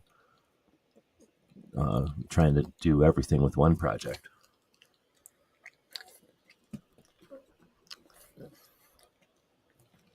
No, he's not answering. He refuses to answer that question. Gizzard says, play in the sandbox refers to the non-mainstream platform. Oh, go ahead. Well, I was just going to be a smart aleck and go, well, that was the 9mm of questions, so I don't know. There you go. So Gizzard is saying about the sandbox. It refers to the non-mainstream platforms like Rumble, MeWe, Parler, and the places we can go be safe. Where there's no engagement or no audience. I've heard good things about Rumble. I'm going to start doing some live on Rumble and see what happens. And that's connected with Minds or Locals, I forget. And then MeWe, I don't know. MeWe's weird. There's people on MeWe though. And then, you know, you've got your other well, did you just not mention Twitch? I think, and then I think there's another live platform, but yeah, I don't know. None of those platforms have become the next Twitter yet, or none of them have become the next Facebook yet. But what was Facebook when MySpace was the big thing? And, so you can either jump onto platforms where other people are and appreciate them for what they are, an alternative place to archive your stuff or another audience to interact with in a different way. Do your gunsmithing stuff on the platforms that can handle the gunsmithing stuff, and do your conversations on the platforms that would rather have conversations on them. The same way you put videos on platforms that were, for videos, and pictures on platforms that are for pictures. Um, I don't know, like I said, or, in other words, is it worth just having those platforms as other locations for your stuff? And then I guess the other side of that, and isn't it worth the skill set or the ability to be able to juggle and manage multiple platforms? So if you can manage YouTube and Instagram, most people can do two. You can manage YouTube, Facebook, and Instagram. Most people can handle three. What if instead of doing four, you just drop one of them and go YouTube something and something? Or what if you did it 3 months of this and this and this, and 3 months of this and this and this? I don't know, or 1 week of this each week, each month, and then the second week it's Split on this feed. depends. It depends on what you're trying to accomplish. Honestly, Mm-hmm. splitting the focus like that can be bad. Um, but if you are in, again, this is the way I operate, and this is kind of a personal thing. Like I shift gears many times, and Ghost is out there talking about breaking it up and evolving and whatever. Another aspect of that, I wouldn't call it evolving what I'm talking about, uh, but it's you're you're moving around in different things. It's kind of like people have, hey, we have our summer home and our winter home and our this and our that. Their life doesn't stop. They don't completely change what they're doing, or their interest doesn't completely change or anything else. But um, anyway, it's a similar situation, I guess, to that. So there are certain times when my focus is the podcast. There's certain times when my focus is to produce content. There's certain times when, I get away from the gun side altogether, and for a month or two, because the gun side's slow, I may go focus on Amazon, or I may go focus on the card channel, or I may go focus on, the majority of my focus, right, be on another thing. But I try to devote a good percentage of my time to one thing at a time, and not trying to juggle multiple things. So, um, yeah, but conversely, there are people that will go in, and it's just like how dedicated are you at it, right? Because could you film 200 YouTube videos in a month, right? Like you could. It's entirely possible to do that. So you film, and they're all evergreen content. So you film 200 YouTube videos on lever actions in a month, right? You set up your channel, you set those to release, and you walk away. Like that is a On thing that, schedule, in other words, like you could do that one yeah, month and then schedule it to go for the next one, once a week for the next 100 weeks. yeah, yeah, the next couple of years.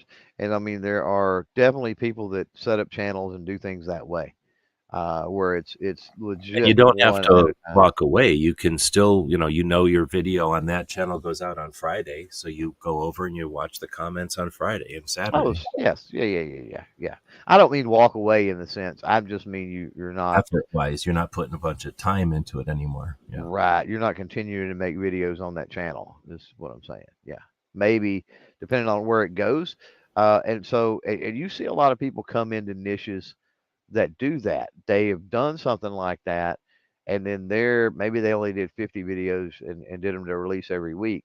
And then so, uh, at a year, let's just say, because that's 52 weeks, they reassess and they go, wow, this channel is it's able to be monetized now. It's grown a lot of subscribers, right? And so they just re-up, right? Okay, I'm going to do another 50 videos. I'm going to move, go to this model of whatever trinket it is, or I'm going to talk about this aspect of business ownership, or whatever the topic was. They get something that whatever the topic was that drove that channel initially. They go, okay, I want to find something adjacent now, and I'm gonna you know I'm gonna do another year's worth of stuff or whatever. And there are a lot of content creators that do that.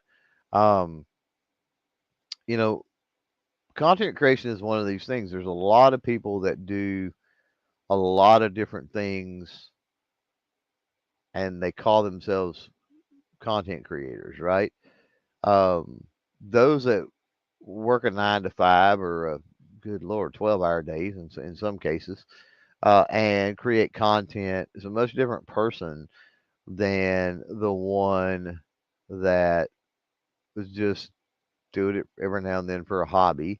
Is much different than the person that has these hard and fast goals of I'm going to get 50 videos, set this up for the year, move on to this over here, create a whole new channel, and they may have 20 freaking channels. Uh, well, they could, in essence, they could have 12 channels over the course Realistically, of a year. 10 though. Realistically, somebody could come up with that plan Over the course of a 10. year or Yeah. something. Yeah, have 10 different channels that they're Without stressing creating. themselves out, and that would be That's pretty a neat. totally different kind of creator. So, while we all are creating content, it's like, man, we are not in the same at the same level and in the same arena, doing the same type thing. It's a completely different approach. It's important to understand, understand that. And the person that's got it easy, the person with the backyard that you can do the thing in, or the person with the car that works, or the person with the thing that has the gimmick that gets the things, like there's going to be that factor, and you can't create that, right? I don't know. I just want to throw that out there. There's going to be that factor. Like you can't. Everybody's not going to be at the same. It's not going to be the same success for everybody. What some people can do, others aren't. Can't just do the same thing and get the same success from it.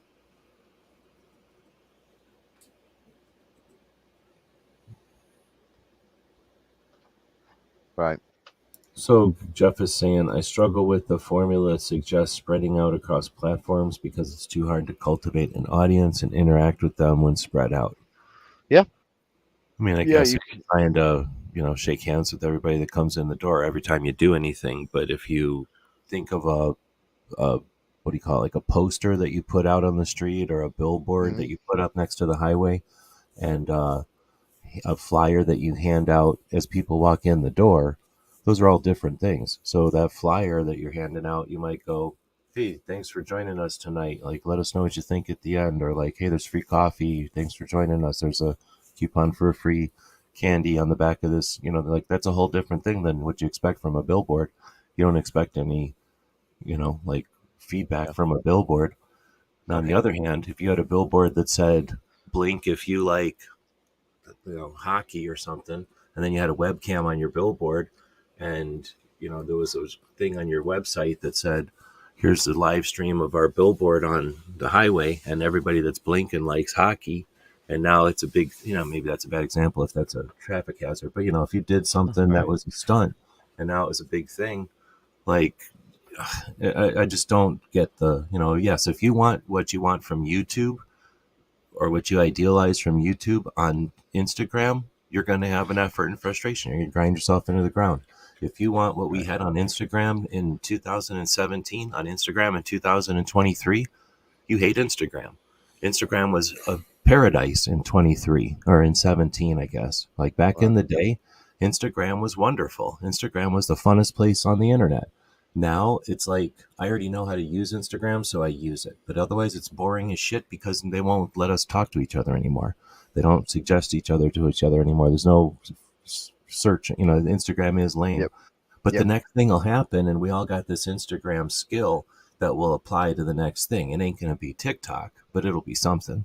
Right. So anyway, and so what I expect from my Instagram audience now, nothing. I don't expect nothing from my YouTube audience either. Like I don't have that. Like when I go live, that's when I get my interaction with people, and it's different than when I was on YouTube. And I don't know, pick a year when I was making 10,000 views every time I posted a video. Like that's not fun. The 10,000 views every time I post a video means people want to S your D, but it doesn't mean anything. Like you can't have any interactivity with your audience at all. So if you think you're having a cultured interactivity with your audience with 10,000 views per video, Yeah. no, you've lost that. Now you're a Yeah. robot. You have to be a complete asshole when you got 10,000 views per video. Right. Anyway. Yeah. Yeah. With what Jeff's saying out there, I look at it from an ROI standpoint when we talk about alt platforms, uh, additional platforms. So what is my time that I'm putting into that versus what's coming out of it, right? Um, I don't think there's any reason not to to get your shingle, so to speak, to use old phrasing, to hang a shingle on an alt platform. Definitely get out there and hang your shingle, uh, and at least that gives you something, right? You're there. I mean, it's yeah. But then, as far as uploading to that place, as far as posting on that place, as far as interaction, so first of all, hang your shingle. Second of all, um, hopefully you are, as a creator, hopefully you are setting aside some amount of time, energy, and resources for experimentation, right? Because if you're not, you're just in that daily trudge thing, and that's horrible. You don't want to be in that. You don't want to be in that world. So if that's not the case, work to try to set aside a certain amount of time, energy, and resources, right, for experimentation. And then take those places where you've hung that shingle and do a little bit on there just to see, right? Um, and then kind of take it from there. I mean, if you get some traction, great. Now you know that I can add a little bit more time to this every week or every month or whatever. If you don't, leave your shingle hanging there and move on to something else, right? And then realize too that other platforms work in the same way as YouTube in the sense that you've got seasonality at play. And then you've also got the trendiness aspect of things at play.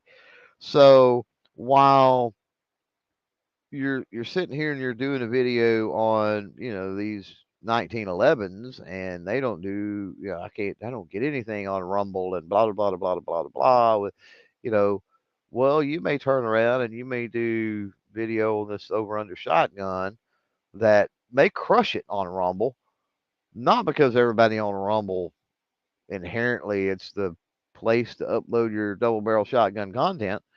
It's just that there's some trending going on the platform uh, that you're able to kind of monopolize on or capitalize on, right? So you got to realize those elements are always in flux and always in play as well. Um, but yeah, I mean, you have to be able to play around with that.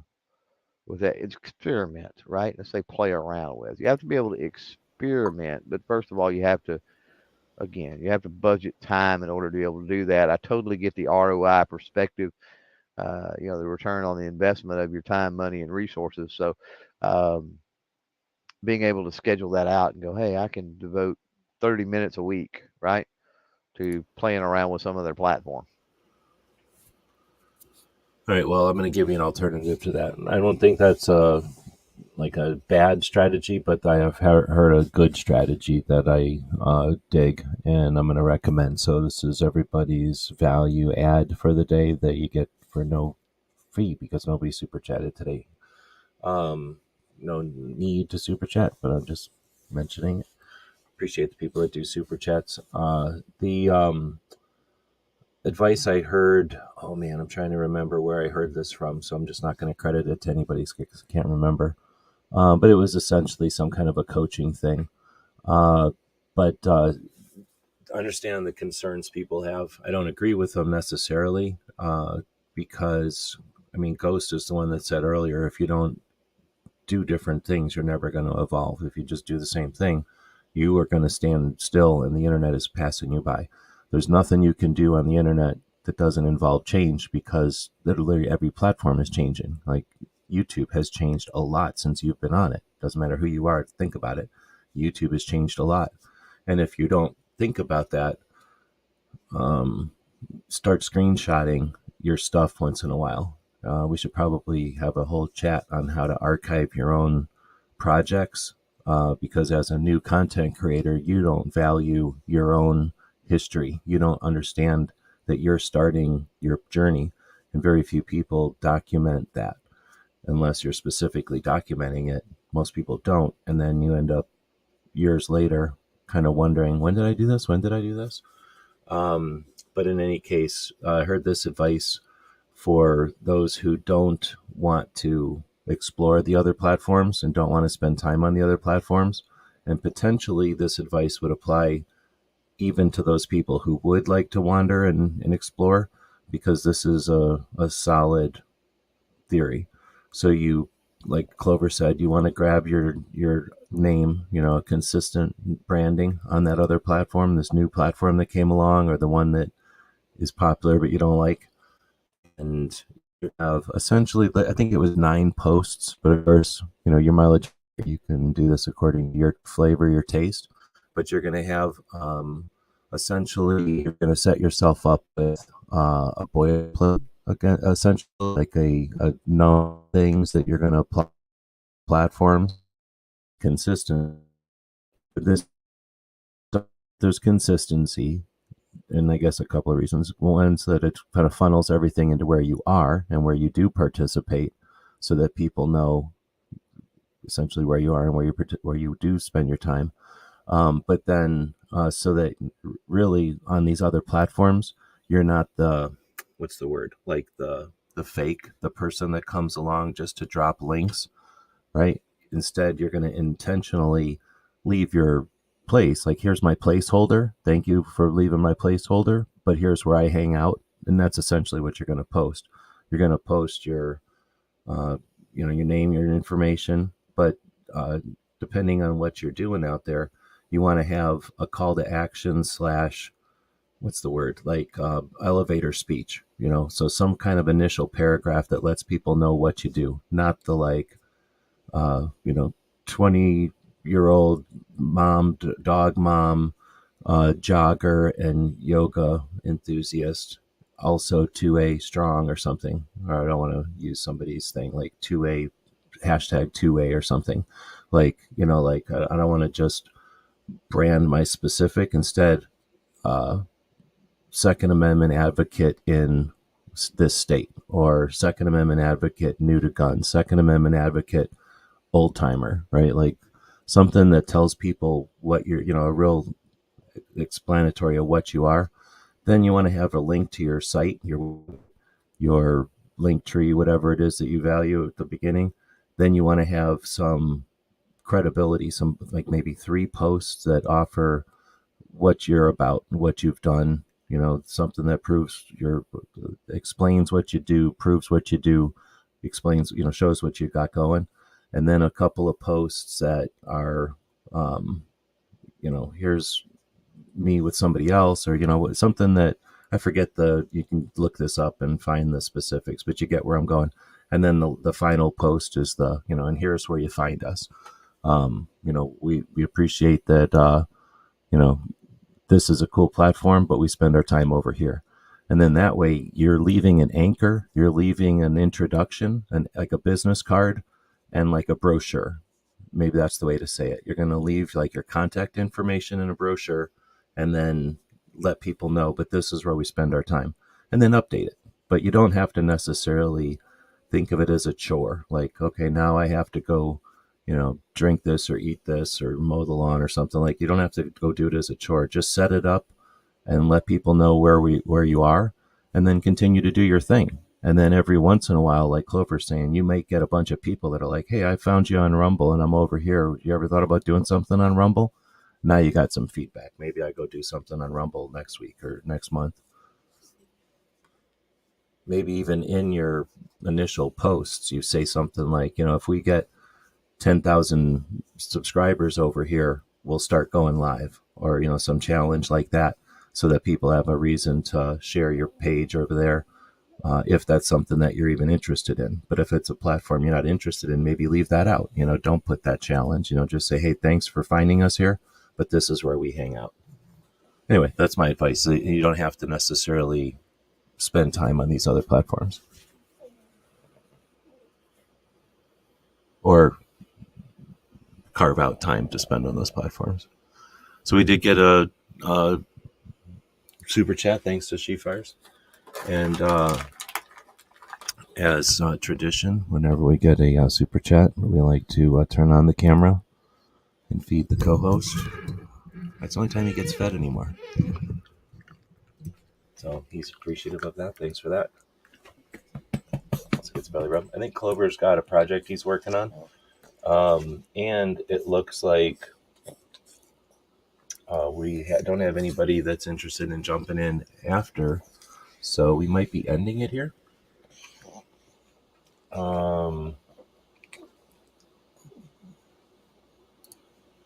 We'll try to go back since Clover's not even here. I don't have to shut it off right this second. Ghost is saying, I understand you're judging success at getting followers. Success is putting out content that you're proud of and having it out there. Also, your followers have other interests in life. Maybe, I don't know if you're talking to Gizzard or if you're talking to somebody else or if you're chatting with us. I definitely don't think success is subscribers unless that's your goal. I mean, subscribers are useful for things. And if that's one of your goals, then, obviously would use that as a factor of success. But in general, kind of depends on the platform. Then Gizzard is saying,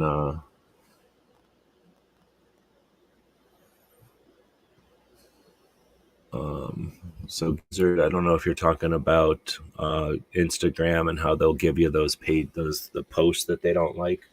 Essentially, Instagram doesn't like pictures of guns that they think are for sale. So if you've got anything that, at least that's what I've found, is that it doesn't like my pictures that it thinks are for sale. If I post a picture of something else that doesn't look like it's for sale, then they don't care so much. So if you happen to post a lot of pictures that are like posed with the knife and everything, that might look too much like a sales thing for their AI, potentially. In which case, yeah, they want you to get rid of those in order to be shared. That's kind of what Ghost was saying earlier. Like, these platforms have their rules, and they're their platforms, so they get to make whatever rules they want.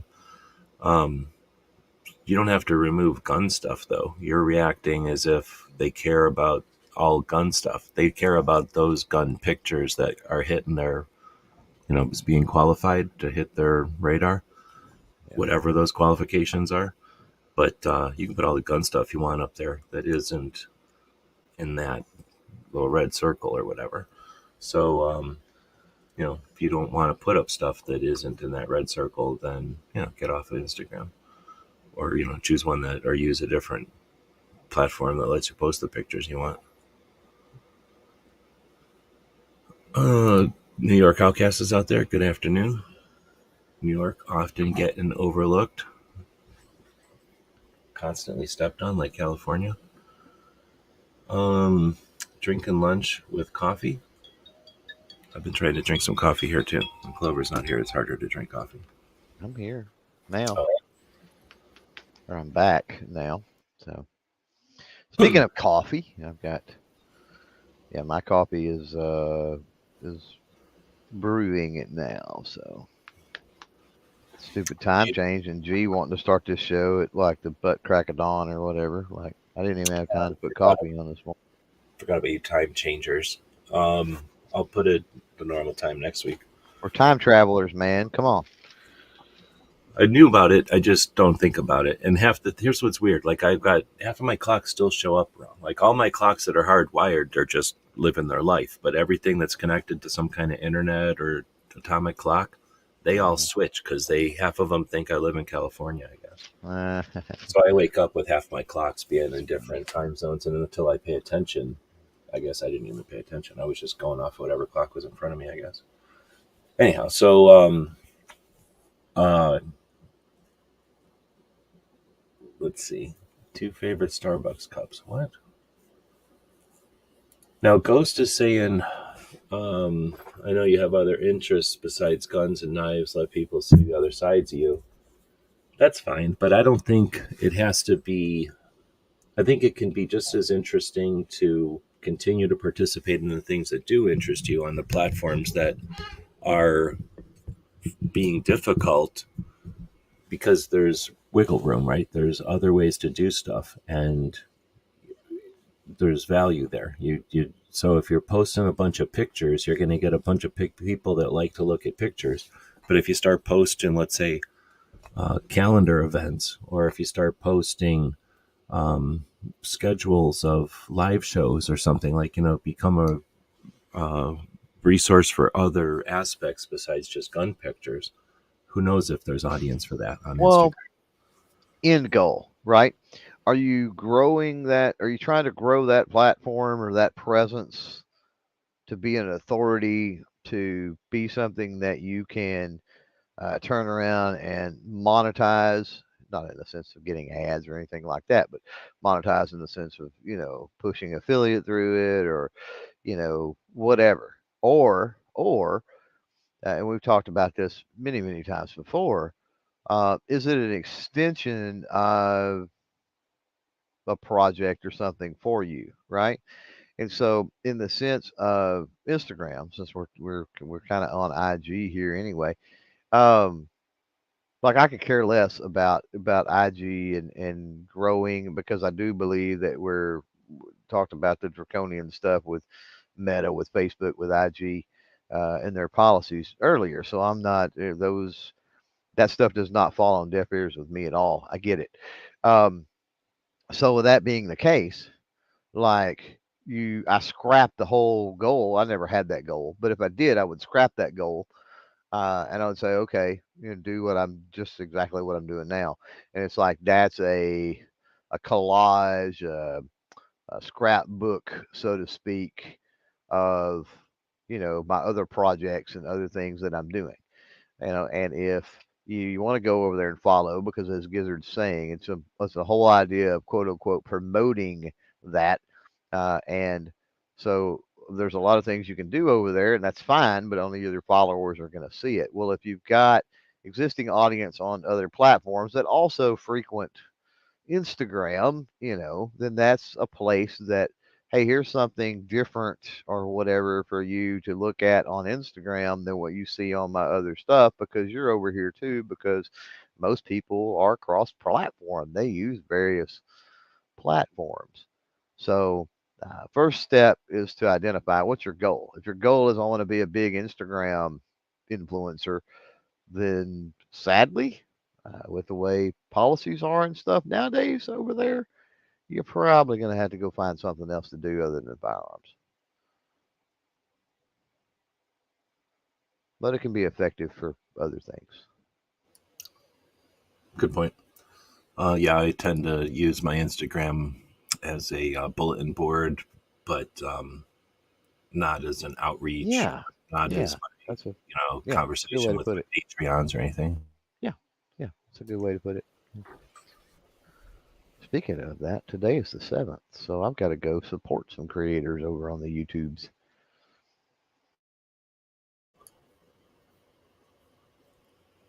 Um, but again, Gizzard is you're not falling on deaf ears. Like, we're not trying to say that Instagram is going to promote the stuff that we post. We know that the stuff that we're posting is only going to the already existing followers, and that for most people, that's few people. And mine is diminishing all the time, either from people deleting their accounts from years ago when they actually subscribed, or choosing not to subscribe anymore because I don't do what I used to do. or whatever the reasons are. And most people, are not growing on Instagram, but we're only suggesting that since it takes zero effort most of the time to click a couple of buttons for our people who are subscribed, it's just for them. We post stuff on Instagram. I'm not posting on Instagram with any delusion that Instagram is promoting it to other people out there. It's almost like a newsletter at this point. Like if you're subscribed to it, great, but we don't expect anybody else to discover it. Nobody else is picking up that newsletter because they're not distributing it anywhere. The only people that can get the Instagram feed or the newsletter is the people that are already subscribed. So we're not disagreeing with you there. I'm just saying there's still value there. At least, those of us that have a number of people in our subscriber base that use Instagram. If you've got mostly people in your subscriber, people that pay attention to what you're doing that never use Instagram, then yeah, of course, don't use Instagram. It's a waste of time. Same with Twitter, same with anything. That applies to all of them. Thanks, Clover. Became a member over here. I think you've been a member before. Just what, you changed the credit card over or something?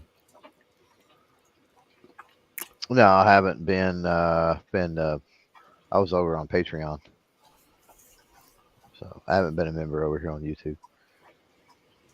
So the only way to grow on Twitter, or on Instagram right now, is to literally just go around doing like a handshaking campaign. Like, hey, I'm going to be on somebody's show and I'm going to ask people to join me on Instagram because, that's my goal. Like, hey, join us on Instagram. Join us on Instagram. If you would, join us on Instagram.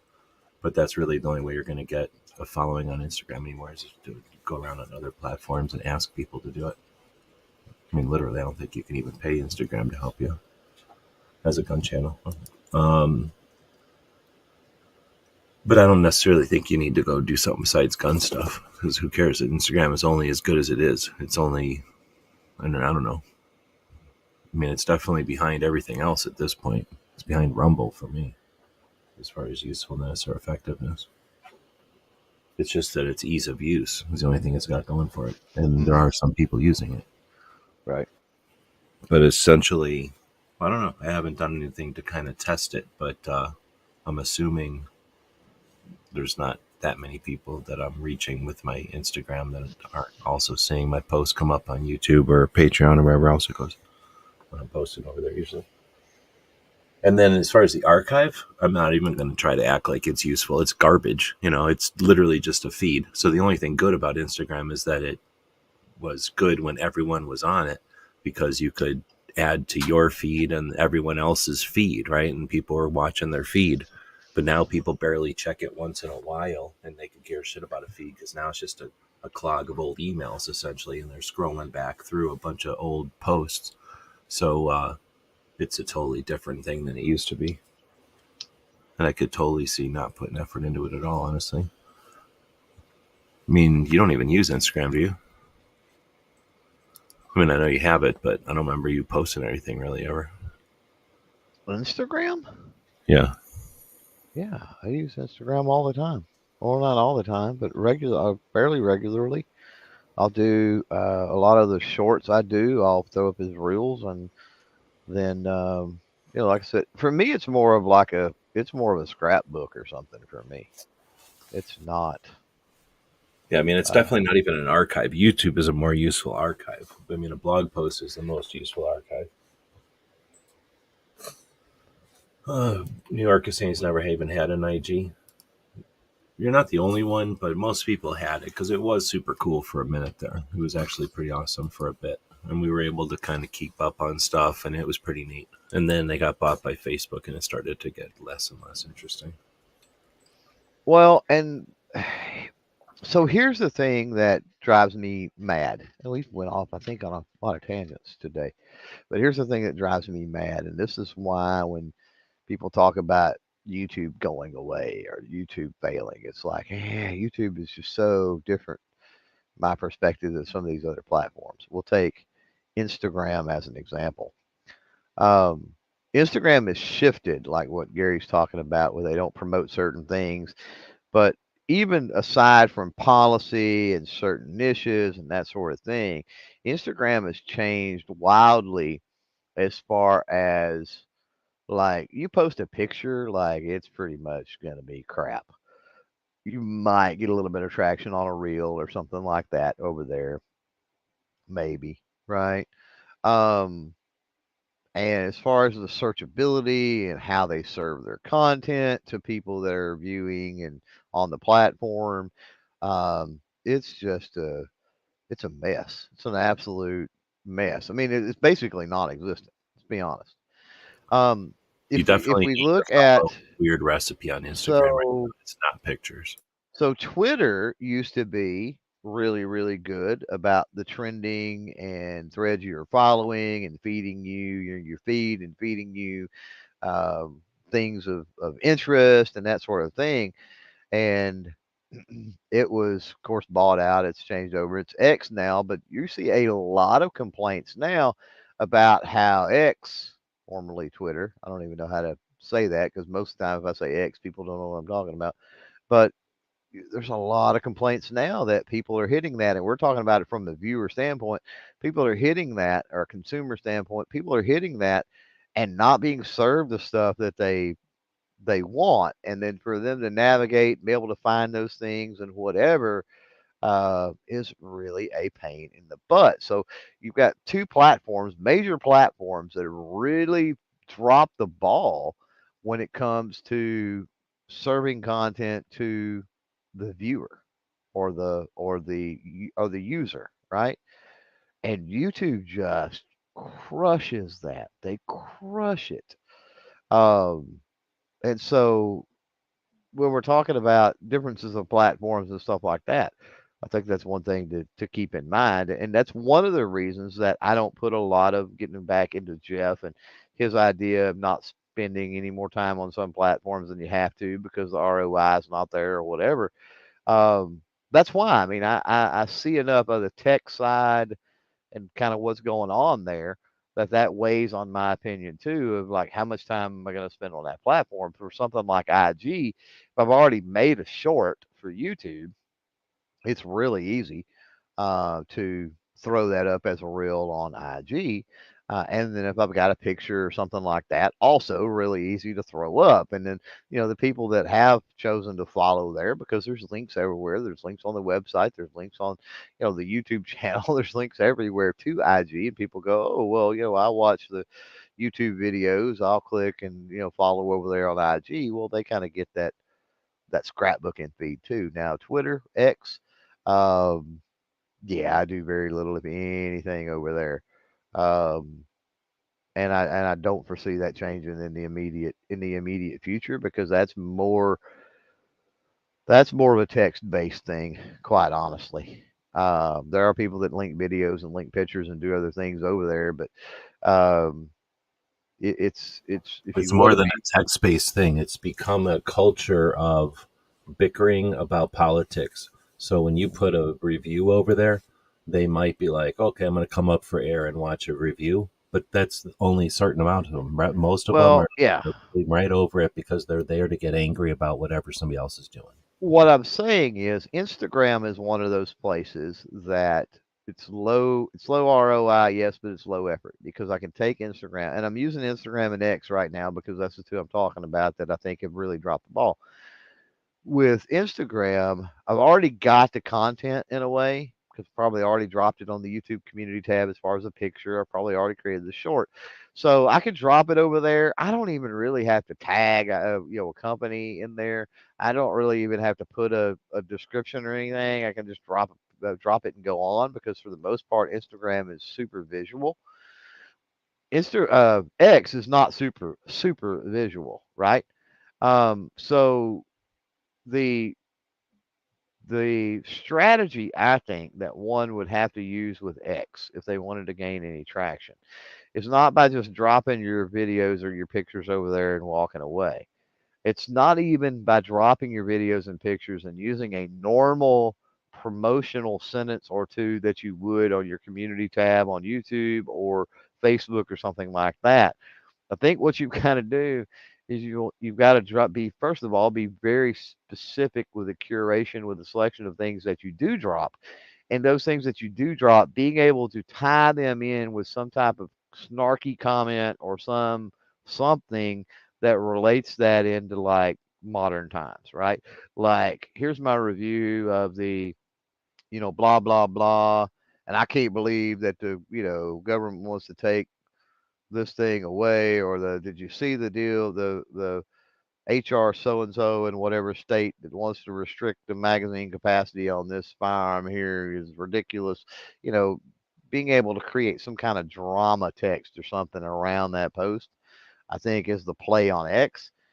And to, again, getting back into Jeff's comment earlier that kind of dealt with ROI, like, I'm not into spending the kind of time it takes to understand the X landscape and the trends and the other things to be able to custom tailor the text to try to get people to watch or do something. And then even if you did, even if it caught fire, look at the crap storm of hate and just nastiness that swirls around that platform. And you're basically doing that to invite that type of stuff into your life. And it's like, yeah, for me, it's just not worth it. All right, so let's go with Instagram first. So people are talking about Instagram. Guys are just talking about Instagram and wishing his feed was bigger. The current formula for Instagram is multi-faceted because there's no sure thing, but there's the stuff that tends to be working, and that tends to be, what do you call those things? Reels, or is it? Yeah, reels, right? Reels are the 1 minute ones, and then stories are the longer ones. So essentially, people are going to be scrolling through reels, and so first you got to look at how people are using Instagram, and you don't want to be working against it. Like Clover said, they're not looking at pictures anymore. Our subscribers might look at pictures, but people that are just using Instagram as a discovery place, they're going through the little reels. So that means reels. That means 60-second videos, and essentially there's a bunch of strategies, but essentially the strategies all boil down to keep people on that reel for the longest time possible. So something that feeds into itself, the snake eating its tail type of video where this is the best knife on the planet and blah, blah, blah. And then it ends with, and that's why I think, and then it starts with, this is the best knife on the planet. And people don't realize it until about 3 times through that they've been watching your video 3 times through. That's one sneaky way of doing it. Just play little tricks, freeze frames, do something that's interesting at the end of your video. Here's 3 tips you'll never believe the last one. Here's 5 things, and wait till the end and see a surprise for sixth one. So you just keep people on your reels. The next step is to put trendy audio on there, which is a big part of it, because there's a ton of people that are using this as a discovery tool, discovery agent, and they find the trendy audio and they want to see how creatively people are playing with the trendy audio. So you can fight the way people are playing with the platform, or you can lean into how people are playing with the platform. And then the last element that I'll bring up, there's more, but the biggest other one that I can think of is time, consistency and time. So schedule those posts and schedule them for the times, not when your audience is there, but when the audience is there. Scheduling for your audience is the sucker bet. Scheduling for when audiences are there is how you get new people in. So there's some calculable, like there's some legitimate strategies. They'll take some effort and they'll take a little bit of creativity, but they're mostly consistency and repetition, just putting some time into it. But you can grow an Instagram channel fairly large. Now, like anything, opening up a doorway and putting up the ad, the marketing that gets people to come in the doorway is one thing, but just because they came in your doorway, you don't own them. If you want them to come back, you either got to keep doing that stuff or offer them something once they come in the door. But most people that you invite in that way are going to want more of the same. They're not looking for the bait and switch. Oh, now we're going to talk about gun pictures. That's asking too much. So you can get big Instagram, but realize then you're going to get a lot of Instagram people. getting a bunch of gun people to do Instagram, now you're back to going on other people's podcasts, getting them interested in what you got going on, and inviting them into your Instagram. But there's no, well, anyway, I think that's in a nutshell, the big strategy right now is to play with reels at the right time with some audio and consistency. Yeah, I'm not a big. I don't have a whole lot to add to that. I'm not, like I said, Instagram is more, and has been for a very long time. Instagram is just more of a scrapbook collage thing for me. I don't use it outside of that context much. Mm-hmm. And like I say, it's kind of pointless to even do it for that, because it's, unless you got people that are monitoring it and appreciating it, you can't go get off Instagram unless you're going back and then also, turning them into saved files and stuff, saved folders. Mm-hmm. It's not like you can go back and go, oh, let me go back 6 months in Instagram and grab this. You'd be scrolling. Okay, so by putting stuff over there, there is potential, right? Again, it gets back to the ROI aspect. So by putting stuff over there, there is potential.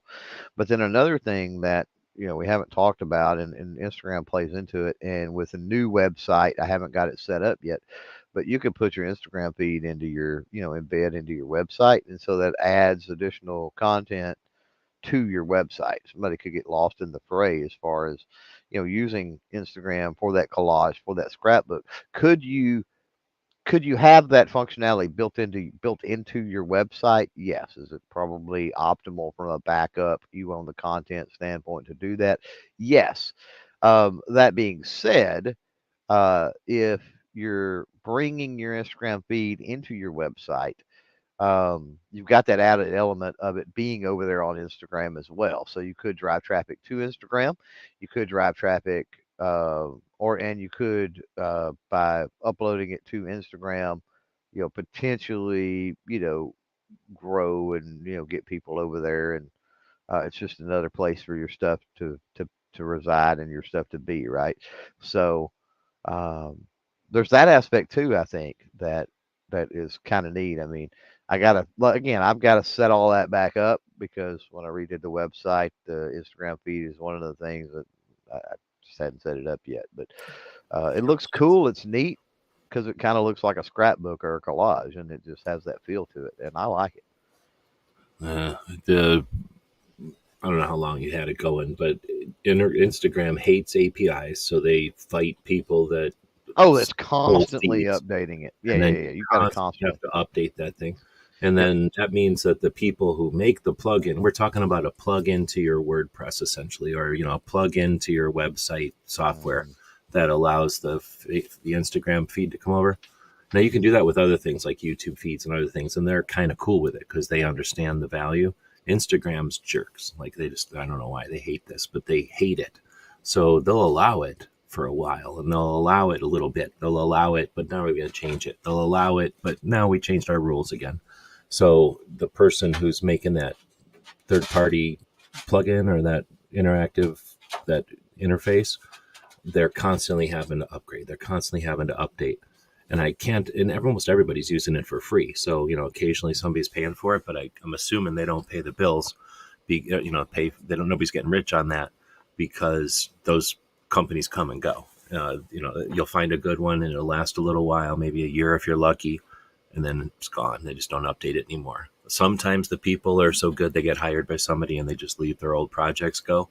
But I think more often than not, it just wasn't worth it for them, and they have to go become used car salesmen or some other kind of tech job. But WordPress plugins aren't typically making people rich out there, and something like that is probably way more hassle than it's actually worth. It's probably something that clever coders come up with, and they come up with like a new way to make it, and then they keep it going for a few months usually. But I don't try to put my feed, because then the other end of it is, if you can successfully get an Instagram feed going over to your website, it's a resource lag. It's a lot of pictures because your Instagram feed is large. So if you set it anything larger than just a few pictures, it starts to suck that page up, or take that, that page takes forever to load. Right. Yeah. And that can just kill people on phones and stuff. Mm-hmm. Good. True. But well, one thing is just to filter it to like the last 3 pages or some 3 pictures, but then it's not the effect Clover was talking about where it gives you like the little, like your own image gallery, essentially updated image gallery. That's not, it's always current. Right. All right. Well, we could sit here wishing IG was better, but I honestly don't. Instagram is owned by Facebook. I don't like Facebook anyway, so it would be nice if something new came along to share pictures. Maybe something will, but maybe something else will come along. Maybe we'll have 3D before, we've seen tech like, CDs and cassettes and stuff kind of lose their place, even though they were mainstays. We've seen them disappear completely. So maybe images will disappear, and maybe we'll get some kind of a brain thing, that we all have a brain interface and we just remember everything, or, see things in 3 dimensions or something, that we don't even think about these old pictures hardly anymore. Maybe not. We'll see. I don't know if I'm missing anything. I'm sure you've been doing other stuff too. So if I missed anything, we can always go and hit it again. Probably recycle the other 2 topics, like I was saying, personal branding and cross-platform strategies, to a separate show, since I think both of those could get some extra attention. So we'll maybe do a SHOT Show next week, talk about SHOT Show topics again, and then get back to the last 2 shows on this series after that. You got any more of your podcast? Fold AR will be the last episode tomorrow. Yeah, last episode of this season. Not forever. But... Is that posted already? I didn't see it. No. No, I haven't got it. I haven't got a time for them yet. Sometimes they drag their feet. Will let me know what the time is. So, I could schedule it, but then I do that, and I know you're one of the ones who get frustrated because then you'll share it out and go, so and so at noon today, and it's like, no, that was just a placeholder because I don't know what time they're actually going to do it. So, or it says 2 and we don't start till 4 because again, it's a placeholder, whatever. But yeah, that'll be at some point tomorrow, and it'll hopefully by the end of the day today I have it all up and scheduled and going. So that'll be the last one for the late season 23 anyway. So, and then we'll shift into crank out the regular produced videos mode until SHOT Show, and then after SHOT Show we'll bring back the early season for 24 and do it all over again. Right on. Well, that made me think to go look and see if Cape Gunworks has got something going, and they don't. Today is the day that they're doing the what's that guy? Sabrini case. At the Supreme Court. The Supreme Court cases. I can't keep up with the names of them, but yeah. And I know that Barbecue said he was going to stream it. I don't see him streaming it. So it either hasn't started. It is, I guess, early. And I'm forgetting. What time is it? If it is 10 o'clock here, it's only, it's noon to 12:30 in DC now? I'm living like I'm in Kansas, I think. No, I'm living like I'm in Colorado now. So I think that means it's noon in DC. 12:30.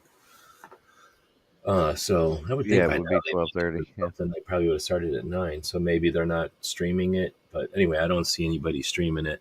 But I also don't see Cape Gunworks having anything posted. So I won't be able to link to that, but I will recommend you check that out. It's worth listening to. It's the like a 45-minute segment on the Grace Curley radio show that Toby does. Anyway, we'll if you got any specific topics about SHOT Show for next week, let us know. Just leave them in the comments here. If you listen to this in the future, podcast or something, leave us, either one of us, a question or a comment about what we should chat about. Anything that you've been here for the SHOT Show conversations, Clover. Is there anything that we have not if we've like omitted or something that we've left out or that we should go back and touch again? Um, I mean, I guess go get a badge if you haven't already. Pretty soon it's going to be too late, so go get your badge if you're even contemplating it. yeah, I'm definitely. thinking, but the stuff we'll be talking about is staying, or the what's it called? The accommodations when you're in town, and Hmm. then strategies and that kind of stuff. Yeah, travel accommodation strategy. Yeah. Yeah, I mean, definitely got to get on the ball of, and this is assuming you're a fairly established channel. Really got to get on the ball of getting the media pass at this point, and then once, and honestly, even accommodations at this point, like start, At least as start soon as getting, possible. It's going to yeah, start getting more and more expensive as time goes on, and everything else that you might want to do, getting in shape, getting budgets, putting aside $50 a week until then is going to be insane if you did that now versus starting in January, right? mhm. Going out and walking a mile, going and scheduling some new shoes, for December or something like that kind of stuff. We'll talk about hopefully some advanced stuff for SHOT Show. But if you've got any other questions or something that we're missing, let us know. And let's see, did I have one more start over here? Oh, actually, I don't know if you want to hit this one. Will AI make YouTube tech support more consistent in how they No, apply their rules? I was going to say, at what point do you think you'll be able to upload a video and then YouTube will just say, here's your suggested 3 titles and here's your suggested description? oh yeah, or well, they've already got that with features like vidIQ and like TubeBuddy, and Oh, they already they've have got an AI to do that. oh yeah, they'll I didn't, write it'll write AI will write the description. They'll even create the thumbnail. Like after listening to your content, in other words, it's like, pretty wild. okay. Now AI are not humans, and that's part of the issue. Is you're still going to be dealing with nuances, and the problem with that is while it does make it easier from a creator standpoint, it's easier necessarily effective. And so that's why I say to answer that question, the answer is going to be no, um, because there's going to be a lot of different nuances and things like that. Um, we had a while back. It was on one of the nerd chats that we used to do, but we talked about how certain words can trigger certain things, and you could be talking about not even a gun-related channel, obviously, but you could be a channel that deals with tools, and you could say, well, I bought this new tap and die set, and you're going to use this die to thread this thing, and the AI or whatever goes die. Oh my God, he says die like 15 times, 20 times, 50 times in that video. He said, why is he talking about death? And it's like context, dude. Like it's talking about tools here. So you're still gonna have issues. I don't think it's gonna matter too much. I contend it's already better with self certification ratings and some of the other things in play. That's if you get your house in order as far as self certification ratings. I think and Jeff's not one of them, but what a lot of people say is it make it better, and what they mean by they wish YouTube would get their policy better or more consistent means they want to do what they want to do without any thought about the wishes of the platform they're using, as Ghost said earlier, for free. So and again, I'm not projecting that onto Jeff. I'm just saying there's people out there that's when they say that, that's what they mean. Um, and it's unfortunately going to be a give and take. But yeah, anytime you're dealing with nuances like AI, go use Chat GPT or something and ask it weird questions where there's nuance involved, and it freaks out. Like it really does. You've got to have that human element, and you got to realize we're dealing with human viewers. So it can parse that data. Sure, it can parse viewer data, and it can figure some things out according to viewer data. It can figure out how do I put this? AI can figure out like what viewers like and what appears to be appropriate according to that data, but it will never understand why. That makes sense. And so the same applies to policy. If you're talking about using AI for policy, it can understand a certain set of parameters and the input, and it can parse that deal, and it can say, oh, well, you know, I'm seeing an image of something on the screen, or the person said this, and that's, a direct violation of policy, blah, blah, blah, blah, blah. But the problem is it falls short on the why. Like, why is that? Why is that an issue? And so you need human intervention again for that sort of thing.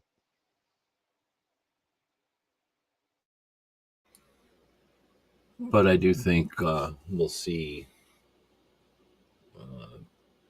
it figure things out at a different. Well, we're only seeing the first year something of AI. I'm just going to put it that way. We've only seen the first 2 years, maybe year, not even. It's just getting to be its first year, I think, really, of like consumer AI. And I Yep. think we're mostly dealing with an AI that's old, like that one that hasn't really been connected to the internet, and then the Google one, which is connected to the internet, is kind of dumb. Like it's hobbled or something. It's not running at full speed. But yeah, that would be a whole nother conversation. But good question there. He's not even here to listen to it. Right on. So glitch did not, which was the normal time. It was 8:11, so it was at 11 Eastern. So now I have to do it at 9 to make it 11 Eastern. Yeah, I think that's right. So I don't know what you guys are talking about. So thank you for joining us, and we'll be back next week, or probably Saturday, actually.